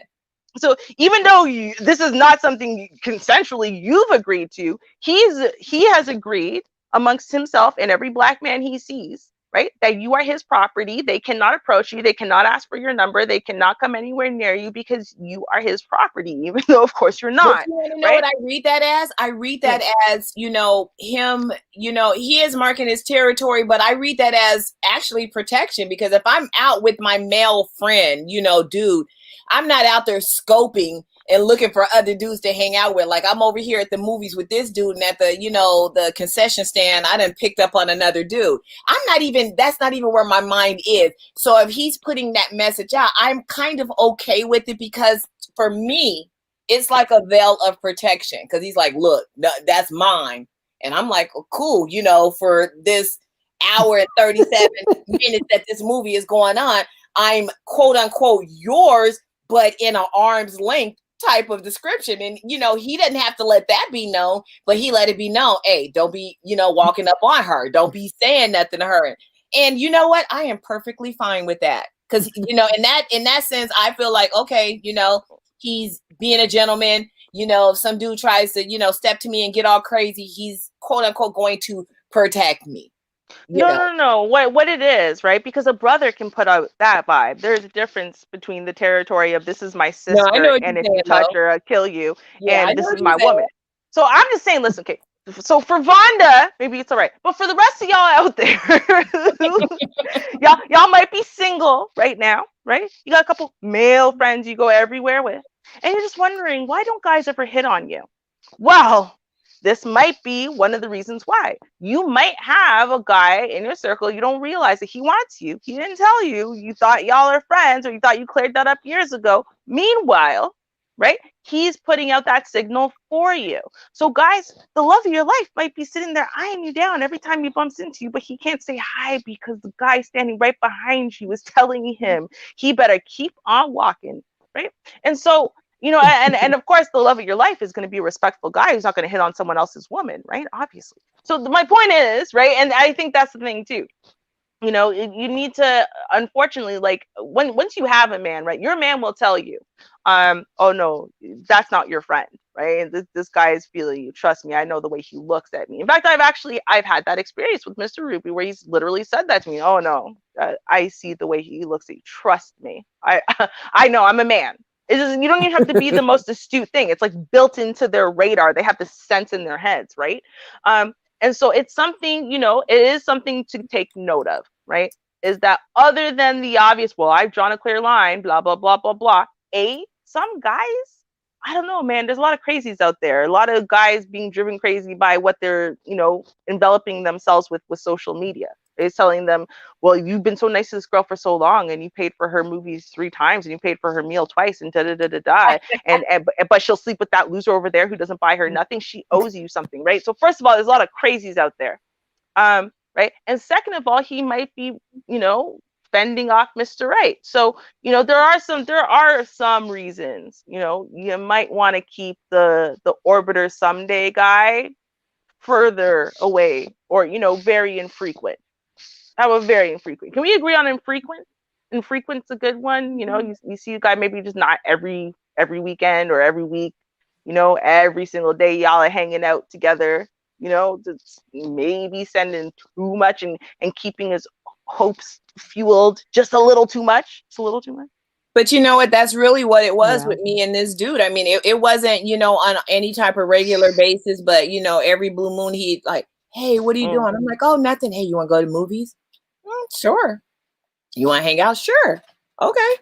No big deal, and I would go. True.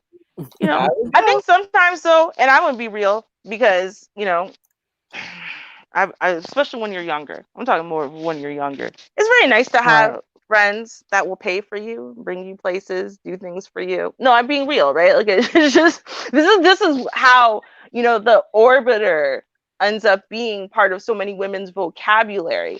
in circle of friends, right? Because he's that guy who, gives you all of the boyfriend perks without any of the boyfriend responsibility.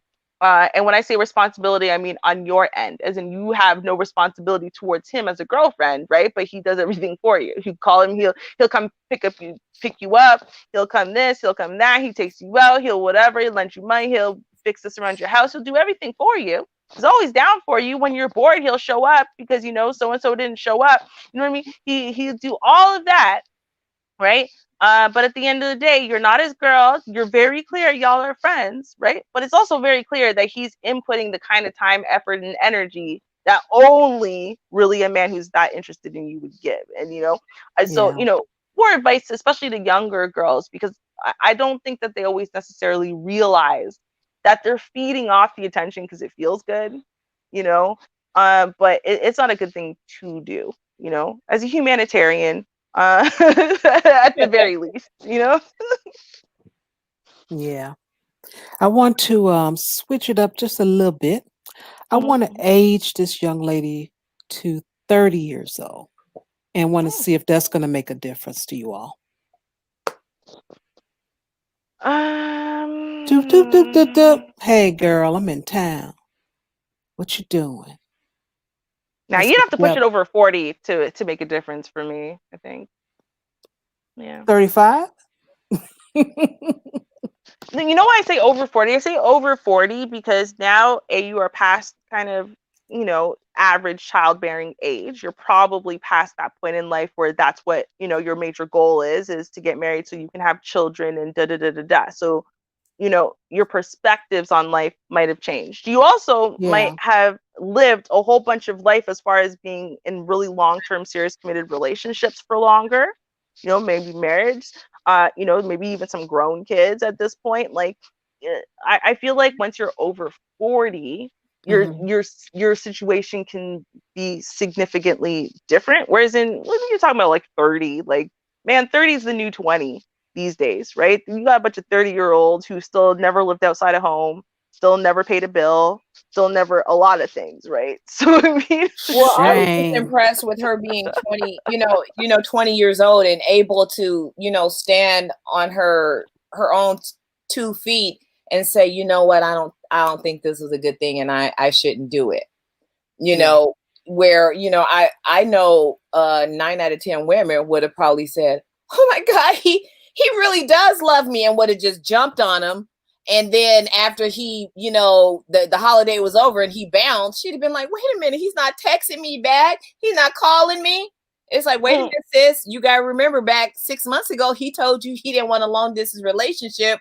Just because he popped up into town and said, hey, I'm here, I'm swinging dangling, what you gonna do? And she didn't jump on it, and which was a good thing. Yeah. Now, the same thing when it comes to a woman who's, in her 30s, and I feel like at 30, you Okay. definitely should know better that what this dude is really saying, that he's looking for some holiday booty. Okay. Mhm. All right.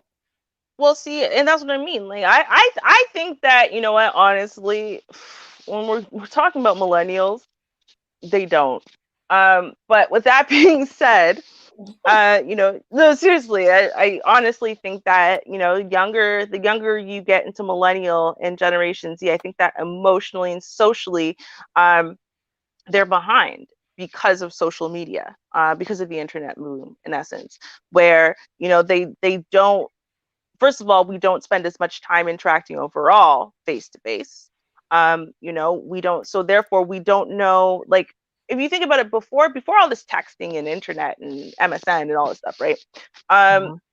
You would learn what sentences were paired with what faces and what body expressions and whatever. So you would know that when your man said this sentence, right, in this way and whatever, he would have his lying face on, or he'd have his honest face on, or whatever. You start putting those things together.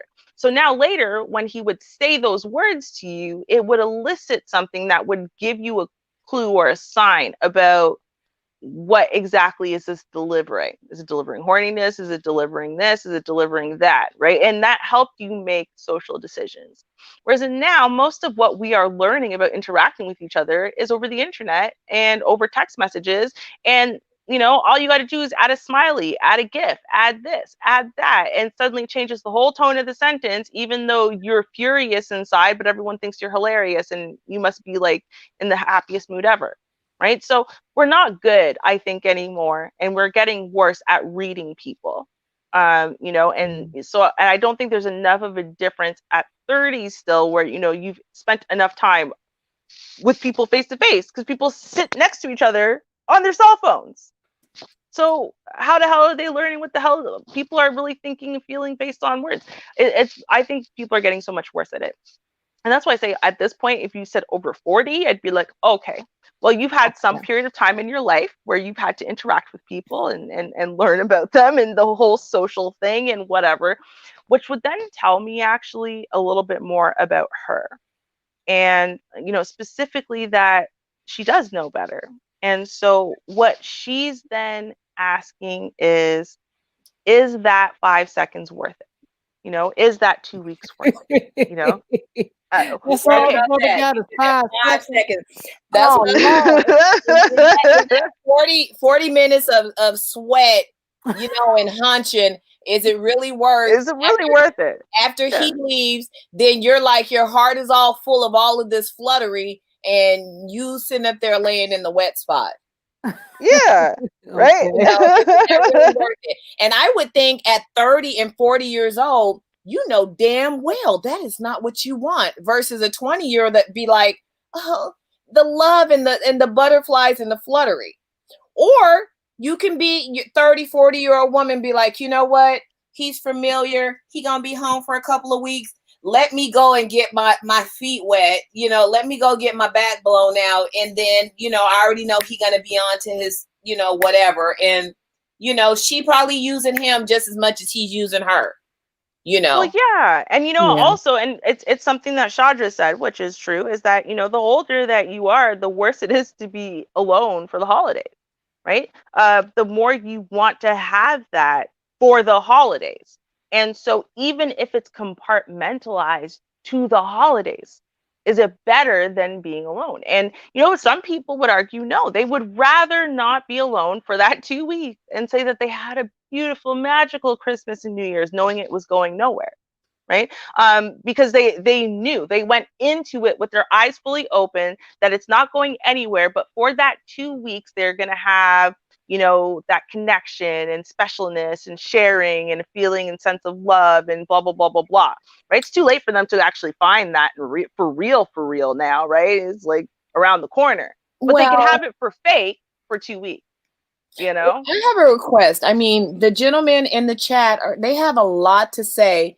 How about one of you gentlemen hit that link and come up on the panel and give us a little bit of what you're talking about? Let us hear from you. Because we're going to give you our side about it. So why don't you guys give us your side about it? Challenge. Don't be shy. We don't bite.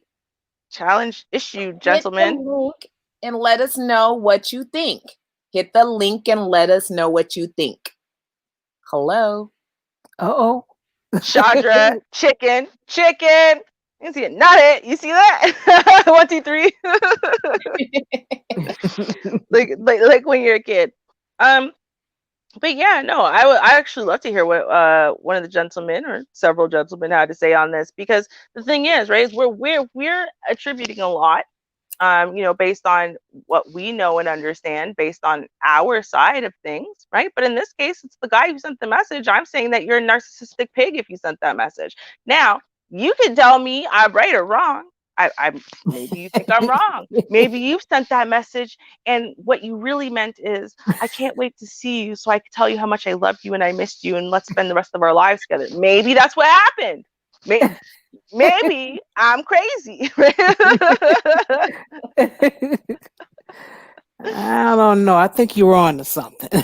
Yeah, I'm pretty sure I was. I mean, come on. Even in Germany, this is a German TV show. Is like, Isn't that a bit narcissistic? And the thing is, I love the fact that it was in the case of the messages, it was men talking about men the whole entire show. Every person who kept commenting on it was a man of various ages, and even though they were such different men, they were such different personalities and whatever, they all basically said the same thing about this message, right? And then it's funny because then the boyfriend shows up later, and then he turns out to be this massive, like, selfish, judgmental douche, and you're like, ugh, because he came back and he's like, I missed you, and I was halfway around the world to realize that I needed to be here with you, or some stupidness like that, right? And you're like, okay, right? And so you're thinking, oh God, please don't go back to this loser. And he doesn't. But the point is that, you know, it's like, yeah, no, everyone realized it. Like, they didn't have to know the guy, they didn't have to know the rest of the situation. All they knew was the message. That was it.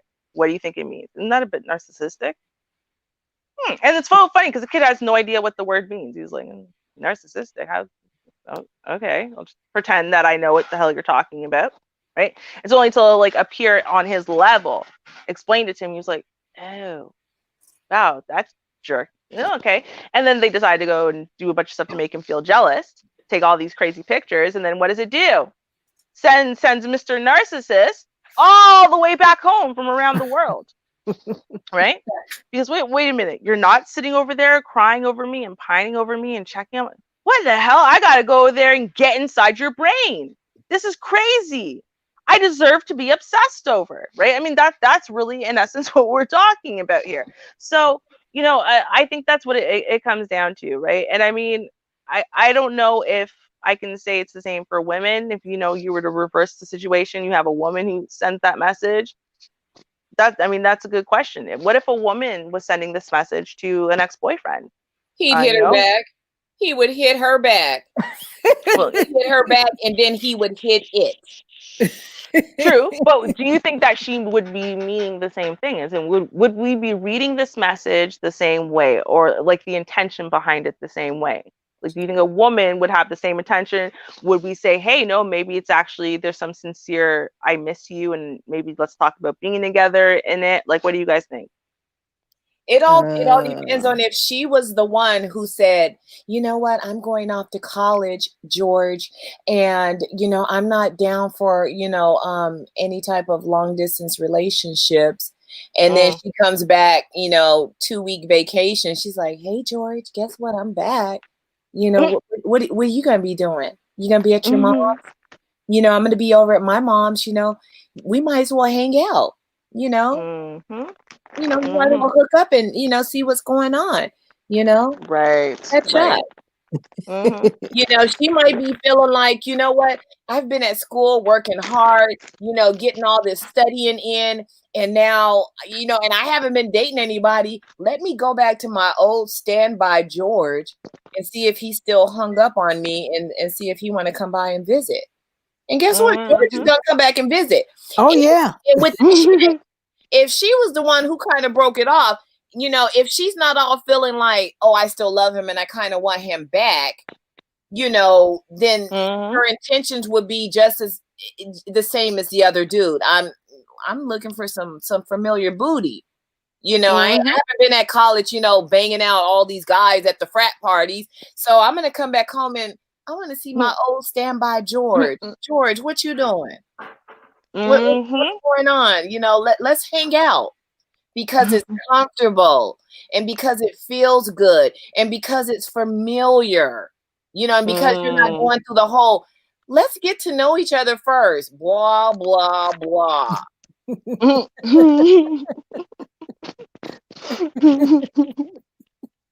So, I mean, she could be meaning it the same way the dude is meaning it. You know, hey, let's, you know, get it in.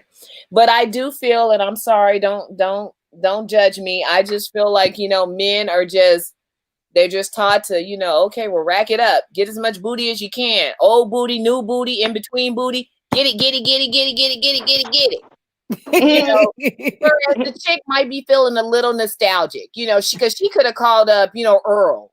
You know, she ain't had no relationship with Earl. She could have called Earl up, but she was like, no, I want George. George was, you know, I did feel something for George, and, you know, me and George did have a good time. So, hey, George. And she knew George was hung up on her. George, what you Yeah. doing, George? You gonna be at your mom's for 2 weeks? Okay, yeah, let's hang out. Let's hang out. Cause she's looking for some familiar booty herself. See, now Yeah. I think though that it's less about just booty. That is to say, if he was just looking for the best freakiest booty, I'm sure he's got lots on his list in a little black book he could call that's probably better than his ex-girlfriend. Let's be real, with less complication at the very least. But you add in the for the holidays part. And that is where I'm like, no, it's actually a combination. Now, yes, he does want to sleep with someone, but he doesn't just want meaningless sex because, again, it's the holidays.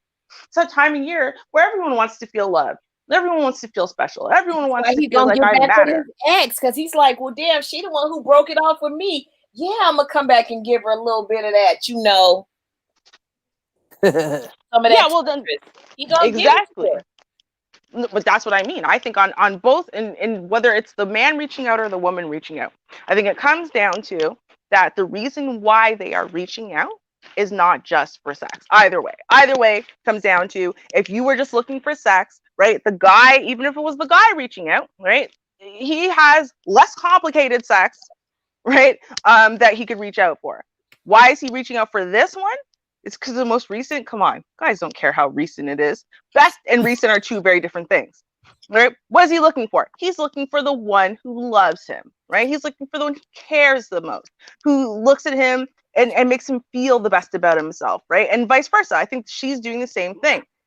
She's looking for someone who's going to make her feel loved and special and appreciated, get her a gift, want to roast chestnuts by the open fire, go to midnight mass, kiss her on, when the ball drops, those little things, right? You're looking for a special, magical, almost like girlfriend experience, right? Without all the extra money. Girlfriend experience for that couple weeks, you have whatever. with her, so you ain't got to spend all that money. Exactly. Right? You do that for a couple of weeks, you're going to get to feel special inside, and then there you go. You can go back to your real life where you're actually looking for someone you think is worth actually committing to for the rest of your life, which is not that. Well, welcome to the panel, Third Ward. What say you? Hey, Third Ward. Hey, how y'all ladies doing tonight? I appreciate you, Char, for letting me come up on here and speak to y'all. I appreciate that. What's going on, Class Wilby, and what's going on, Vaughn? It's been a long time since I got to see you and talk to you, Vaughn. Yeah, what's going on? Yeah, y'all having a pretty interesting conversation. Y'all always having interesting conversations over here, I must say. But I'm definitely I can't really disagree with a lot of the talking points that y'all are speaking on when it comes to just how men and women tend to interact and deal with each other, especially when y'all was talking about more of the casual stuff and stuff like that. Like, as far as like one point I think that Vonda hit on that I agree with, as far as she said that men like familiar booty, but they also like, new booty as well. And I would agree with her on that. I can't really disagree. But if I had to be honest though, I think men tend to like more of something that's familiar because it's something that, like I said, just off of the fact that they're familiar with it, and it's not as much pushback with something that's familiar versus something that's new. Like you said, that's kind of something that you got to work towards more, and you got to kind of, it's like still like fresh and new, so you kind of got to like get familiar with it, and like sometimes getting familiar with somebody new can be like a process. So I think Vonda definitely hit a point on that. Okay, so then let's ask a question. Okay, so guaranteed access to new, exciting, vibrant P, or the old ex-girlfriend. So you can only contact one for this 2 weeks. Both are going to be guaranteed. Both are going to be guaranteed, right? So the new, exciting, fresh, hot girl, right? Or your ex-girlfriend. Which one are you reaching out to? And the old girlfriend was, hey, the hookups with her was great. Yeah, that was never where you guys had your problems. Your problems were other places. It wasn't with, your chemistry. Your chemistry was always popping. Okay, if those are the two options, then I'm gonna just say for me personally, I'm gonna go with the more with the ex-girlfriend and something that's more familiar, just off of the simple fact that, like I said, I think men men they like stuff that they're familiar with and comfortable with. So, in that sense, I would say, like I said, the ex-girlfriend, because I know what I'm getting out of the situation. I kind of know what to expect. And so, and like I said, that's just something that's probably more accessible to me, you know what I'm saying? So I would say that. But I will say this, I'm not gonna sit up here and just front or lie and act like men don't like something that's new. We do like new things too. But again, like I said, with anything that's new, you got to kind of go through like a process with it. You know what I'm saying? So if a guy, Sorry. so if a guy, no problem. So if a guy wants something that's kind of like you said, kind of more accessible to him, then I would say that he's probably going to go more along with something that he's already familiar with and something that he's probably already had before. So I guess I would go with the with the ex girlfriend with the good sex, like Vonda said. I'll probably choose that. What if it was like all right sex though? Like it's not like it wasn't horrible.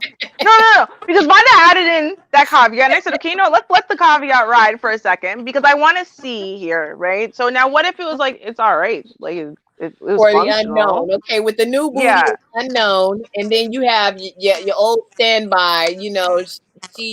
She can put the it new. Hold down. on, So hold it's on. like, it's okay. So is the No, new wait. And the new booty, we don't know how good it's going to be or not, but she's hot as hell. We do have to add in the fact she's hot as hell, right? So it's new variety. It's not like it's just any old slop. No. She's hot as hell. Now you don't know how great the sex is going to be. It could be terrible. It could be great, but she's hot as hell. Or your ex, and it's alright.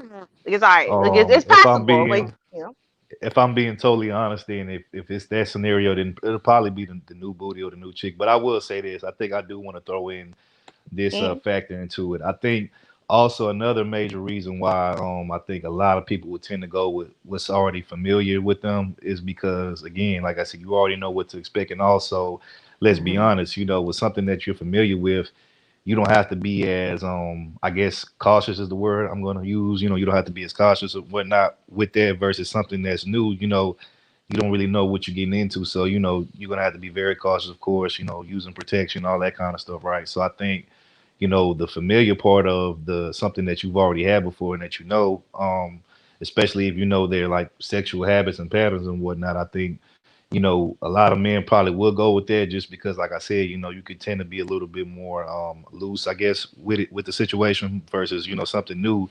Like I said, you're going to be kind of cautious, kind of like, just making sure that, you don't just jump into something too quick without, like I said, taking those certain precautions. So I would say that probably plays another factor into it too, is something that's familiar.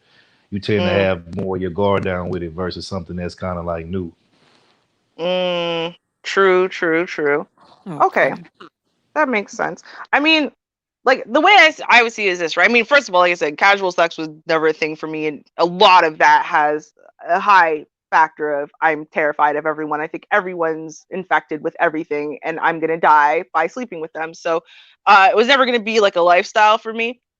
But now, see, now I think about it, right? And I'm like, as a woman, I don't know, maybe it depends on how we feel about things because like I think to myself, right, like I have a high degree of say caring about the person that I'm sleeping with. I really care about their pleasure and their needs and their wants and whatever.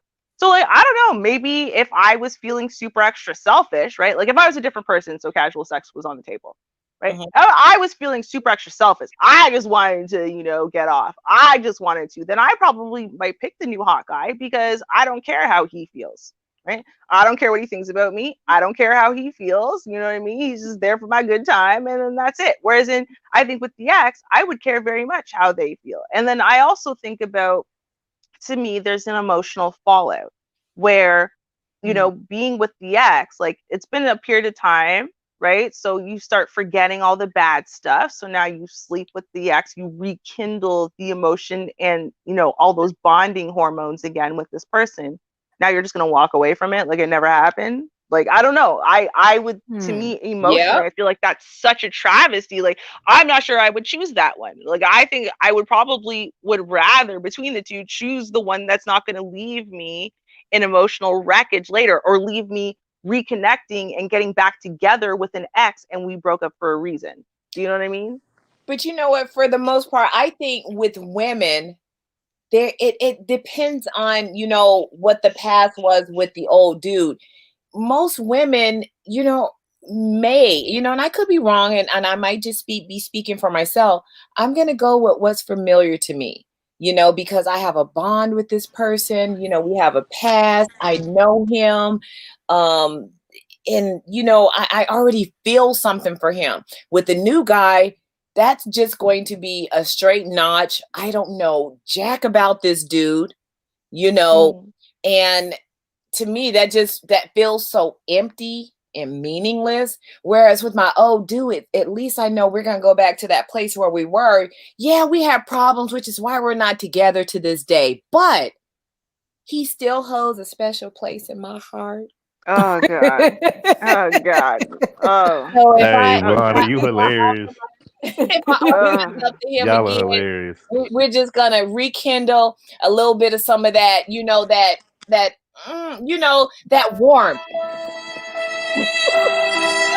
yeah. Char, oh my God, Char, no, don't do Just Mm, that. warmth. Lord. Oh my I God, think with the Char, new you're person, hilarious. it's to me, with the new person, it's more like empty and cold, but with that old person, it's like, oh, okay, I'm glad you came back. Yeah, I'm glad you came back too. How you been? Oh, I've been good too. So it's like, oh, Yeah, and then in 2 weeks, well, it's been real. So I'm gonna break your heart again, and see you never. Yeah, because that's totally that feels great inside. See. You know what? I will but say you already this. know that's what you getting. You already know that's what you getting. With the new dude, you just know he just want to just sweat on you because he think you look hot, and then after that, and then on top of that, there's no guarantee that it'll be any good. Y'all might get down to it, and he might have the peen the size of a pinky, or I mean, just a whole host of other things that could be going on with this Oh brand boy. new encounter. If Hey, you're I dealing will with somebody say with a brand this new to. encounter, there's too many unknowns for me to just jump into that and choose an unknown versus George, who was my boo back when George was my boo. I What were you think you trying to two. say?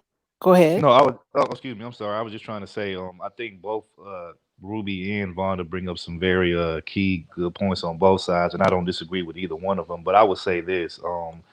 See, here's the thing. This is just my perspective. Nobody has to agree with me on this, but I think as once you become an adult and of a certain age, I think that me personally, I don't necessarily see anything wrong per se with casual sex, but I think the problem is that if you're going to be engaging in that type of behavior, whether man or woman, I think you got to kind of know what you're in it for and what you're doing. Because if you just out there, just like if you know that, as let's say you a woman, you know that you want to do the casual sex thing because right now you're not trying to get tied down to anything because you got other stuff going on, your own personal stuff, but you do want the company of a man. As both as human beings, we have urges and needs and all that kind of stuff. Then there's nothing wrong with it. That's cool. But I would say, like I said, you just know what you're in it for and don't get caught up into some other stuff. So if it's just strictly sexual, then leave it there. Don't get your feelings caught up. And I know that's easier said than done, especially, if we talking, with women, because women tend to be a little Mm-hmm. bit more on the emotional end than men. But I will say this, like I said, it's just as long as you know what you're in it for, what you're doing, and as long as you don't get the lines blurred, I think you'll be better off doing it that way. And of course, use protection, all that kind of stuff. Know who you're dealing with, all of that. But I just think that to try to sit up here and act like as if people don't engage and grown people don't engage in casual sexual encounters without it being like a relationship or something else behind it. I think that'd be like naive to say that or to see it that way because like I said, this is stuff that happens like all the time. So I think that like I said, if you're going to be engaging in that type of behavior, then hey, like I said, know what you're doing it for, know what the clear lines of it is. If it's just strictly sexual, then let it be that way. Don't try to get the two confused.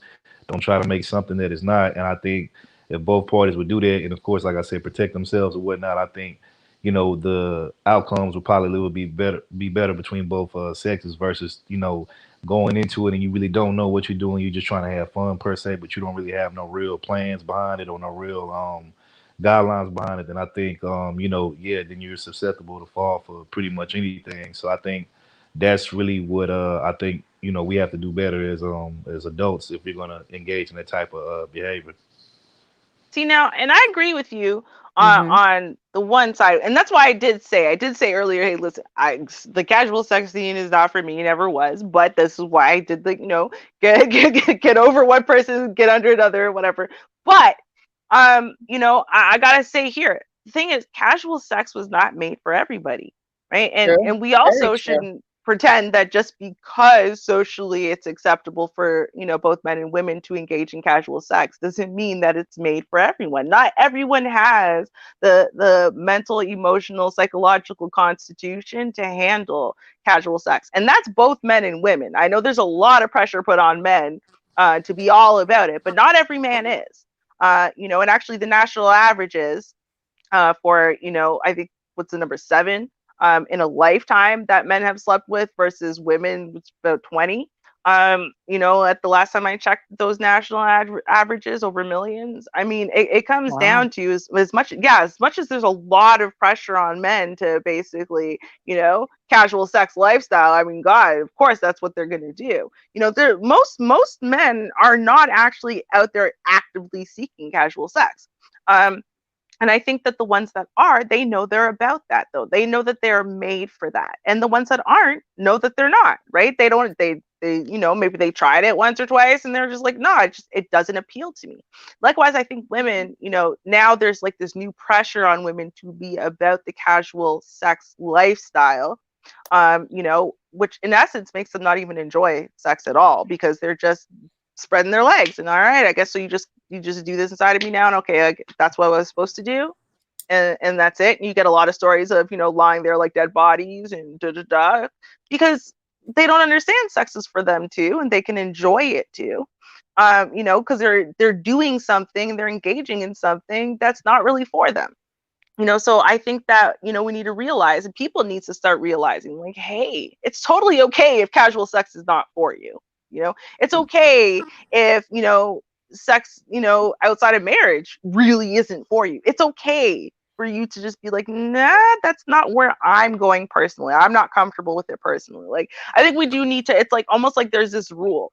If you get over the age of 25 years old and you've already lost your virginity and whatever, then like, you have to be a sexually active person regularly. And if not, you're almost like shamed, especially over 30. God, for sure, shamed. Absolutely shamed if you're not having sex regularly, even if you're single. But that's a great point, Ruby. And for some people, casual sex is not for everyone. Let's just make that very clear. Casual sex is not for everyone. But when you have someone who is faced or introduced with the opportunity to, have sex with someone that they have previously had sex with, and we're going to say someone that they were previously in a quote unquote, let's say, loving relationship. And the moment in this 2 weeks, because they're going to be home from college, it's a casual 2 weeks, and this may be two individuals that are really not into casual sex, but you know what? I'm kind of in it for you because I've been there with you before, and that's where the familiarity comes with it. I'm not necessarily into casual sex. I'm not going to sit up here and, slang it, over here with Bill. But with you, George, I am because, George, you're my boo. We were together for 4 years and, London, George. and you're coming home for 2 weeks. And, I still care for you and I care about what happens to you. And you know You what? want that old thing back. It's You been want like that old 10 feeling months back, huh? since I've had a man, be up on me. And I'm just like, George, I kind of miss you. But yeah. So, yeah, like you say, I agree with you. Casual sex not for everyone, but your sex can be casual with someone you were previously in a relationship with. I would say this to what Varna just said. It sound like to me that Varna kind of want some of like that old feeling back, that old thing back type of. At least that's what you kind of sound like you was explaining to me. But then I would also say this to both of your points. I would say that you guys are right that when it comes to everybody's not going to be prepared or I guess can handle the whole casual sex thing. I definitely agree, and I would even say to add to to y'all points, I would say I don't think everybody is relationship material, or ready for a relationship. You have a lot of people that say that Mm-hmm. they want a relationship, but then when they get into an actual relationship, there's a lot that comes with that. You know what I'm saying? There's a lot of responsibilities and being into a relationship with somebody, and I think a lot of people nowadays they want the titles and the benefits of being in a relationship, but I don't think they want to actually put in the work to make a relationship or to keep it, functioning and going. And I think that's one of the problems. So again, like I was saying, if you know that you're not necessarily the relationship type, or you're not willing to put in the work to make said relationship work or to keep it going, then I think that it probably would be best for you to do the casual sex thing if that's what you so choose to do, or you could just completely just sit it out and just do whatever it is that you want to do, period. But like I said, I think people have to know where they're at, currently in life, what they will accept, what they won't accept, and I think people just have to be really honest with themselves. Like me per se, personally, I would say this, like whether I wanted to be in a relationship with a woman or whether it's just some casual stuff, I've always let my intentions and what I want to do be known with women, whether it was just, hey, I actually want to get to know you, see where this can go, see if we can, do a relationship or whatnot. Or if it was just something casual, like I said, I would let it be known because I don't like people feeling like, I'm like trying to, trick them or I'm trying to lie to them. Like I'm very honest, straightforward to the point about what I want. And, Mm-hmm. some people like it, some people don't, but it is what it is. But I will say, like I said, I like people. I kind of like to put the ball in other people's, in their court and let them choose what they want to do with it. Because once I let it be known what I want, then hey, either you're with it or you're not with it, and either way, it's cool. It's no love lost or nothing like that. But like I said, I like to be upfront and honest because I don't want nobody saying that I pulled a fast one over them or anything like that. I like to be out in the open about what it is that I want, so people can make the decision based on what it is that they want to do. You know what I'm saying? So that's how I feel about it. See, to me though, you can never really actually have casual sex with an ex. You can't, because by definition, it's not casual. You not only do you know more than their first name, last name, club name, and whatever, and not only have you had sex with them before, but you have, especially if we're talking about like a real ex, and you've fallen in love with this person. You just because you fall out of love with someone doesn't mean you stop loving them. You stop caring about them. You might not, you're not going to be with them anymore. That part has ended. But in and of itself, that kind of special place that you created for this person inside of your brain still exists. So it's never actually really casual. And I think that that is a tricky, slippery slope that people get into with the ex sex or with the baby mama sex or whatever, right? Is they think, well, it's just casual. It's just one time hookup. It's just, but it's not. It can't be, right? Because every time you sleep with that person, every time you see that person, a special place in your brain is triggered. So every time you sleep with them, of course, a special place inside your brain, inside your body is triggered. And I think that people get themselves caught up in this loop where they're telling themselves it's just casual. But then they're all messed up afterwards, and they don't even realize they're all messed up afterwards. They don't realize that, in the cases, some people were, they sleep with their baby moms constantly.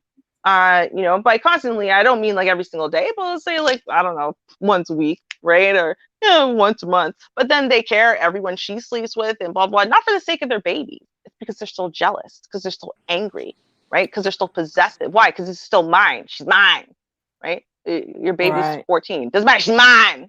Y'all broke up 10 years ago. She's mine, right? Well, it's Um, because you keep The sleeping thing with that her, makes it right? casual, the thing that makes it casual is that there is no tomorrow. You know, from the night before. We're gonna get it in the night before, and tomorrow there are no expectations.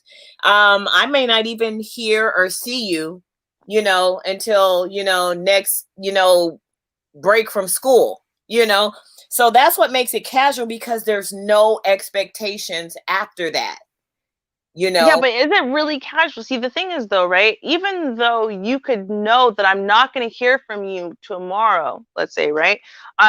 Or is everything inside of you, even though consciously you're aware, subconsciously okay with that?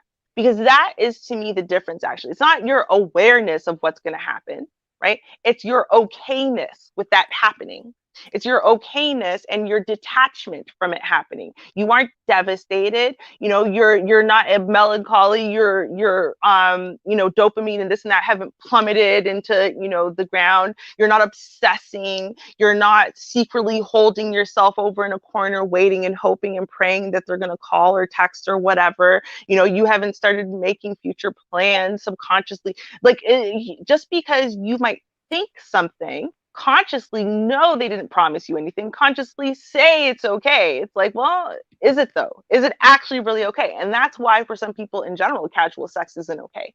Because as soon as they have sex, they engage in all of that behavior in general, mentally, emotionally, psychologically, physically. And so what happens is when they don't get that, there's actually, devastation, there's embarrassment, there's shame, there's a whole bunch of negative emotions that are attached to not getting that call, not having this person turn around and say, you know what, I'm gonna bring you to breakfast tomorrow or whatever it is, right?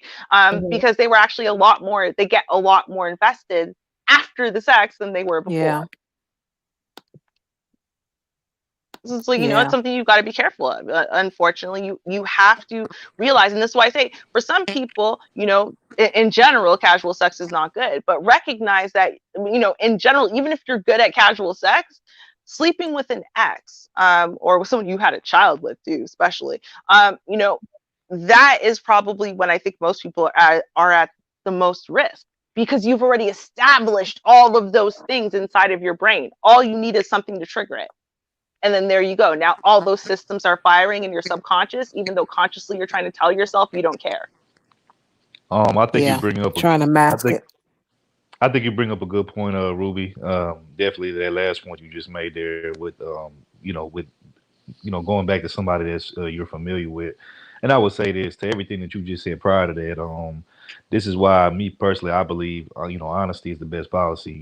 Because if you're honest, if both of you are honest about where y'all at in life, what y'all want, and how y'all want to deal with things going forward with you and that other person, I think it will be less pain or heartbreaks or whatever you want to call it going forward, because y'all both kind of establish whatever it is that y'all are trying to do with each other. To me, where the tricky part comes in is when you lie and you say, like, for instance, I think a lot of guys, they know deep down inside they don't want to be particularly in a relationship with a particular woman, or just women period. They want to do the whole casual sex thing. But I just think a lot of men aren't upfront and honest about it, because they know if they will be upfront and honest about it, a lot of times they'll lose out on the potential of casual Mm-hmm. sex with said woman. So what a lot of times what they'll do is they'll say, oh, hey, yeah, I'm looking for something serious, I want to be into a relationship with you, yada yada yada. And then they'll like kind of like put on this act or this front until up until the point they get, what they want out of the situation. And then after that, it's like, okay, well, I really didn't want it and all that kind of stuff. And then that's when all like the pain comes in, the hurt feelings, the Hell heartbreak and breaks stuff. loose. Mm-hmm. Exactly. Because you wasn't upfront and honest from the beginning about what you really want. And I think a lot of guys gotta realize is, look, are there gonna be some women out here that if you just be upfront and honest and say, look, all I really want from you is just some casual sex here and there? Are there gonna be some women that are gonna be like, hell no, I'm not going for that. I deserve better than that, and reject you off of that? Yeah. But I would also say what a lot of men don't realize and will be surprised is that there's women out here that want the same thing as you. They want casual sex too. They don't want to necessarily get into a relationship, because this goes back to what we was talking about earlier, that not everybody's built for a relationship, just like not everybody's built for the casual sex thing. So I guess my thing is you have to meet the person that kind of aligns more with what you want. If what you want and what she wants is kind of like along the same lines and the same thing, then y'all are both good money when it comes to that. But if it's on the opposite end, then yeah, of course she's not gonna just want you to just wham bam, thank you, ma'am, and that's it. You know what I'm saying? So I think a lot of guys tend to try to like lie and be deceptive about that, because like I said, they're interested in that particular woman and they want something from her, but they're not willing to be upfront and say, hey, I don't want to really just put too much into this. I don't want to actually have to do all this extra stuff to get it. I just want to, I'll lie and say that I want you, but typically I really don't want you. I'm just doing this to get to a certain point, and then once I get there, I'm out. So I think that's where the problem comes in. If both people could be honest about what it is y'all really want, and see if it aligns. And if it does, cool. If it doesn't, then hey, y'all go y'all separate ways. But I think if people were to do more of that, I think it would be a lot of this extra stuff from the the crazy stuff going on, the hurt and all that kind of stuff. I think a lot of that stuff would get cut out versus just trying to lie to people just so you can get what you want from them temporarily. I think that's where the problem really lies at. I'm gonna say this too, third ward, that I definitely agree with that. You will be surprised at the number of women that will accept that, because I've sat Exactly. and listened to coworkers actually say Yep. that they got someone else, and this was just so strange to me. This one woman, she was talking about she had somebody on Facebook that she would hit up when she wanted to get high. And then she had a man at home with her child. And I don't Mm. think she meant babysitting him or anything, but she's just saying she has a child with this guy that she's with. Hmm. But they're willing to juggle these casual relationships or whatever it is they want out of it. So I agree. You will be surprised at those who would say yes. You know what? I was going to Mhm. say the same thing, Shar, because you know what? My thing is that for men, my advice to you, and not that you may want to listen, you may not, but my advice to you is just be honest with the woman, because you know what? The ones that's not with your shit, they're really not someone you want to deal with anyway, because she's gonna fight you every step of the way. Now, you would be very, very surprised. I agree with Shar. You would be very, very surprised at the women who, if you're brutally honest with her, she might be for some of your mess. She might be like, you know what? Okay, that's not a deal breaker for me. So my thing is that go ahead and be honest with the women, and the ones who are not with it, no matter how much you want to bang her, because that's what it is with a lot of these dudes. They want to bang her so bad that they want to tell a gang of lies because they want to bang this chick. And at the end of the day, she becomes a nightmare to them because they banged her behind a whole bunch of lies. And my thing is that, you know what? Don't lie. It's really not worth it, or the headache you're going to get dealing with this woman that you just lied to. Tell her the truth. Be straight up across the board, and you'd be surprised at the women who will deal with your mess or the I mess keep Mhm. that you saying it. I keep saying it. Honesty is the best policy because again, you're putting the onus on the both of y'all, and y'all have to decide what y'all want to do with it. So again, to everything that ladies just said, exactly, be honest about it. Even if you don't get the said outcome or result that you want, then hey, at least you could walk away from the situation knowing that hey, I was honest, I was upfront about I wanted. Yeah, it didn't go my way in my favor this time, but hey, now I don't really have no regrets about anything because I put it out there, and then whatever the result was, it is what it is. And I think also, with me, like I said, I've always been honest about what I want, and I've even had women tell me that even the ones that, let's say, I just wanted to have a casual situation with, and they wasn't for that because they wanted something more than that. I've even had women tell me, pull me to the side, and say, "Hey, you know what? I wouldn't, I didn't really want what you was offering, but hey, you know what? I respect you just for having enough, being man enough to be honest with me about what you wanted because she was like, there's too many guys out here that will lie and say that they want something just to get, something that, I have. And then once they get it, they up and leave or whatnot. So she was like, I at least, respect you and appreciate you for just being honest up front And about can I what it ask you is a that you question, wanted. Third? Yeah. When you were honest with that woman and she was like, okay, well, time out, I don't want to do it. I mean, didn't you, were you like, damn, I missed out on that booty, or it was like, you know what, that could have been a headache, had I lied to her, you know? Um, I think it just depends. I think sometimes, yeah, it was like, well, damn, man, I missed a good one. But then sometimes it was like, okay, well then cool.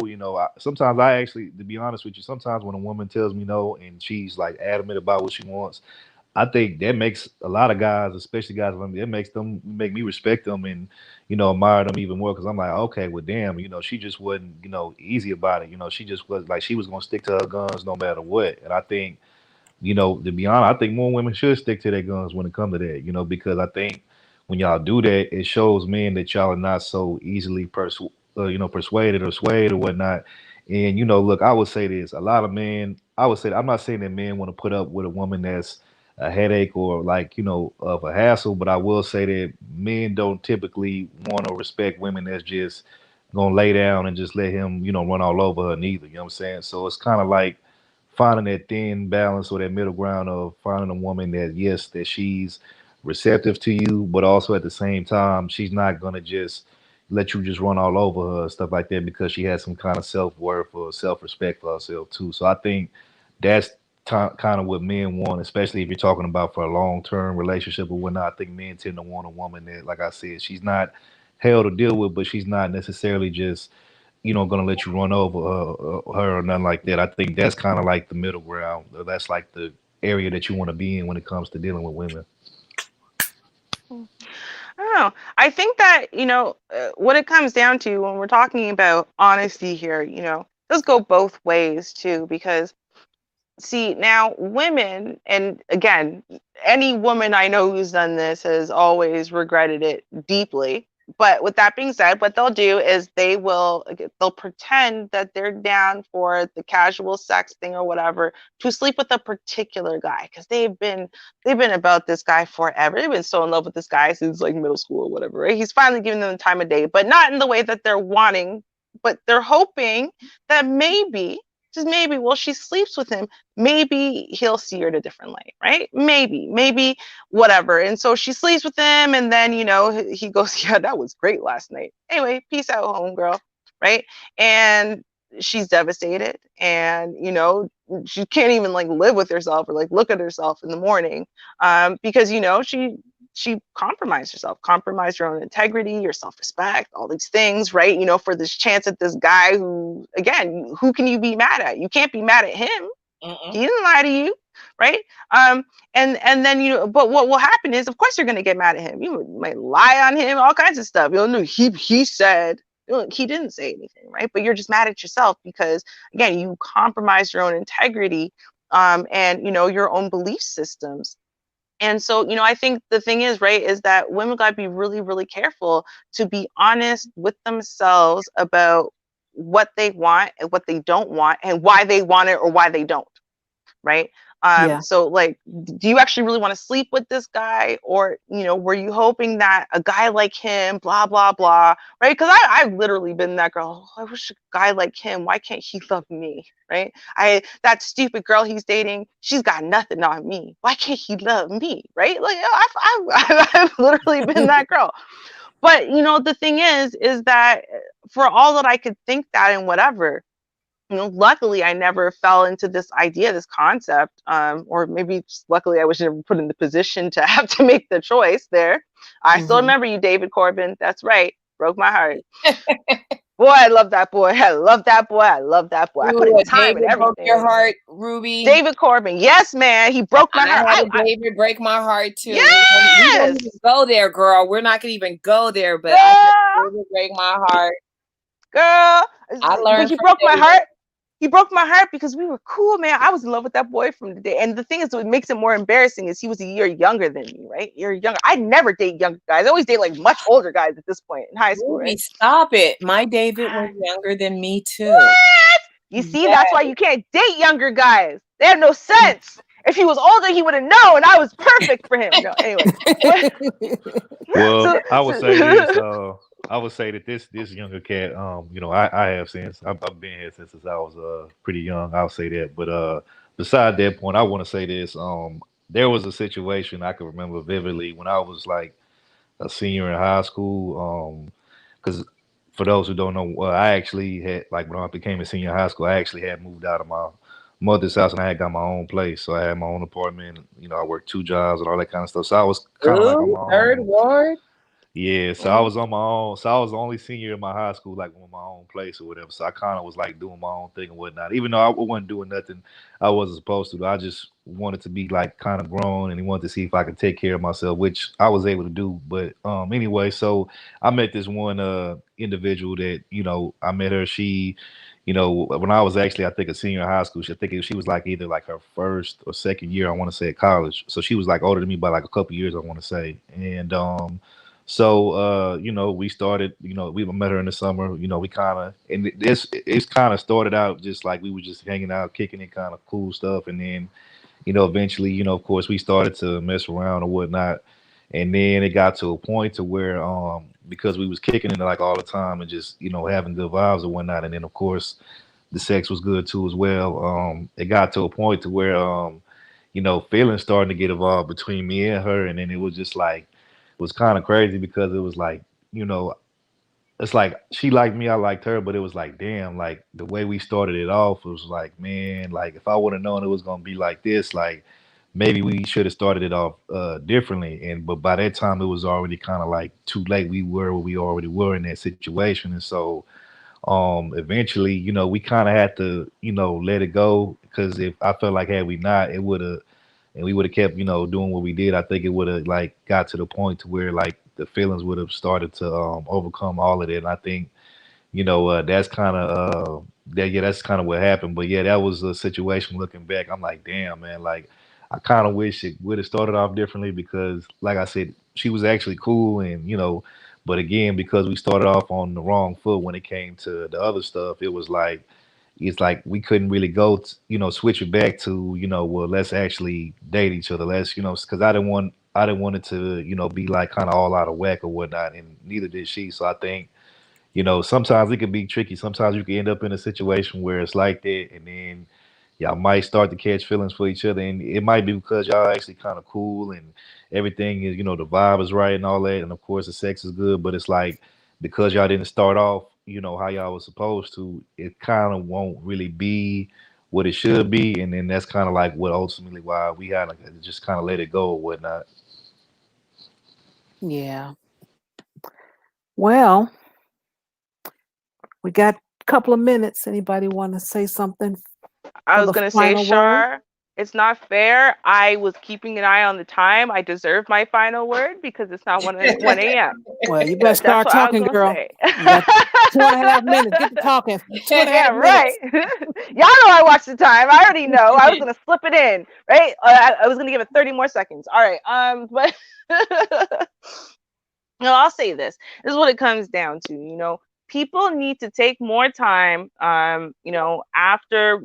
After they've had any significant relationship end. And I don't just mean right after it ends to heal and stuff like that. I mean throughout the course of life, right? And see what you've learned from that, right? What have you learned about yourself? What have you learned about that relationship? What have you learned about people, about men, about whatever? You know what I mean? And kind of check in with those things. I'm glad at the end of the day, whatever she learned, the lady who sent the text message or received the text message, whatever she did learn that guy did not value her in a way that she wanted to be valued, and so it wasn't worth seeing him. And I'm glad that at least one way or the other we can say, hey, listen, you asked for advice, did I make the right call? And we don't like to say right or wrong, but Ruby does. I don't represent the Star Show, no how. I represent Ruby, and Ruby says you made the right call, girl. Kudos to you. Kudos to you. All right, very proud of you. And yeah, y'all listen. Don't unless you think you can take the casual sex and the heartbreak thereafter. Don't respond to this kind of text message, please and thank you. Exactly. I'm going to piggyback on top of that, Ruby, because you know what? I feel like this young lady did make the right call. Her heart was involved, but you know what? She made the right decision for herself because she didn't feel like she could deal with the casual sex. Because Right. basically what he was offering her was some dingling, some casual dingling. Mind you, it was familiar dingling, but that's what he was offering to her. And she was like, this don't feel quite right to me. So I'm gonna say no. Did I do the right thing? Did I push away the love of my life? No, sis, you saved yourself, another 6 months of getting over this dude. That's what you did. Because she would have put herself in a whole nother, chasm of now I gotta get over what we just did. Because like I said before, women tend to get emotionally attached to their lovers for the most part. I mean, not everybody, but for the most part, and that is a soul tie. He's a soul tie, meaning he was someone that she is emotionally attached to. And she said, you know what? I'm not going to open my body and my heart up to this person because I already know he ain't offering me nothing but ding-a-ling. But if she was willing to just say, hey, you know what? I haven't had any ding-a-ling in about 6 months, so I'll take your offer. You know, I'll raise you some poon. You offer me some ding-a-ling, I'm going to raise you some poon. So here you go. This is what we're going to do. And I can handle it. Obviously, she didn't feel like she can handle it. So she declined and she did the right thing. And he should be fine with it and move on with his new booty and his several booties that he's probably been dealing with at college anyway. Thank you all for joining the show. I appreciate you guys so much. Thanks for having me, Char. I really appreciate it. Thank you. Thank you for the conversation. Thank you for the contribution to the channel. And don't forget, everyone, tomorrow's article reaction day. Don't know what that is? Let me show you.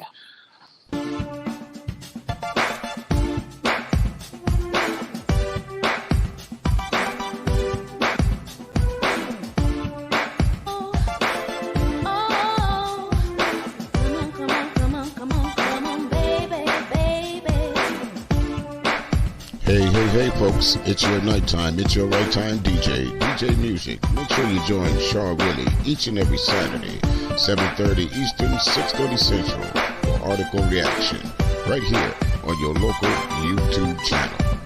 Don't forget, like, share, subscribe to Article Reaction.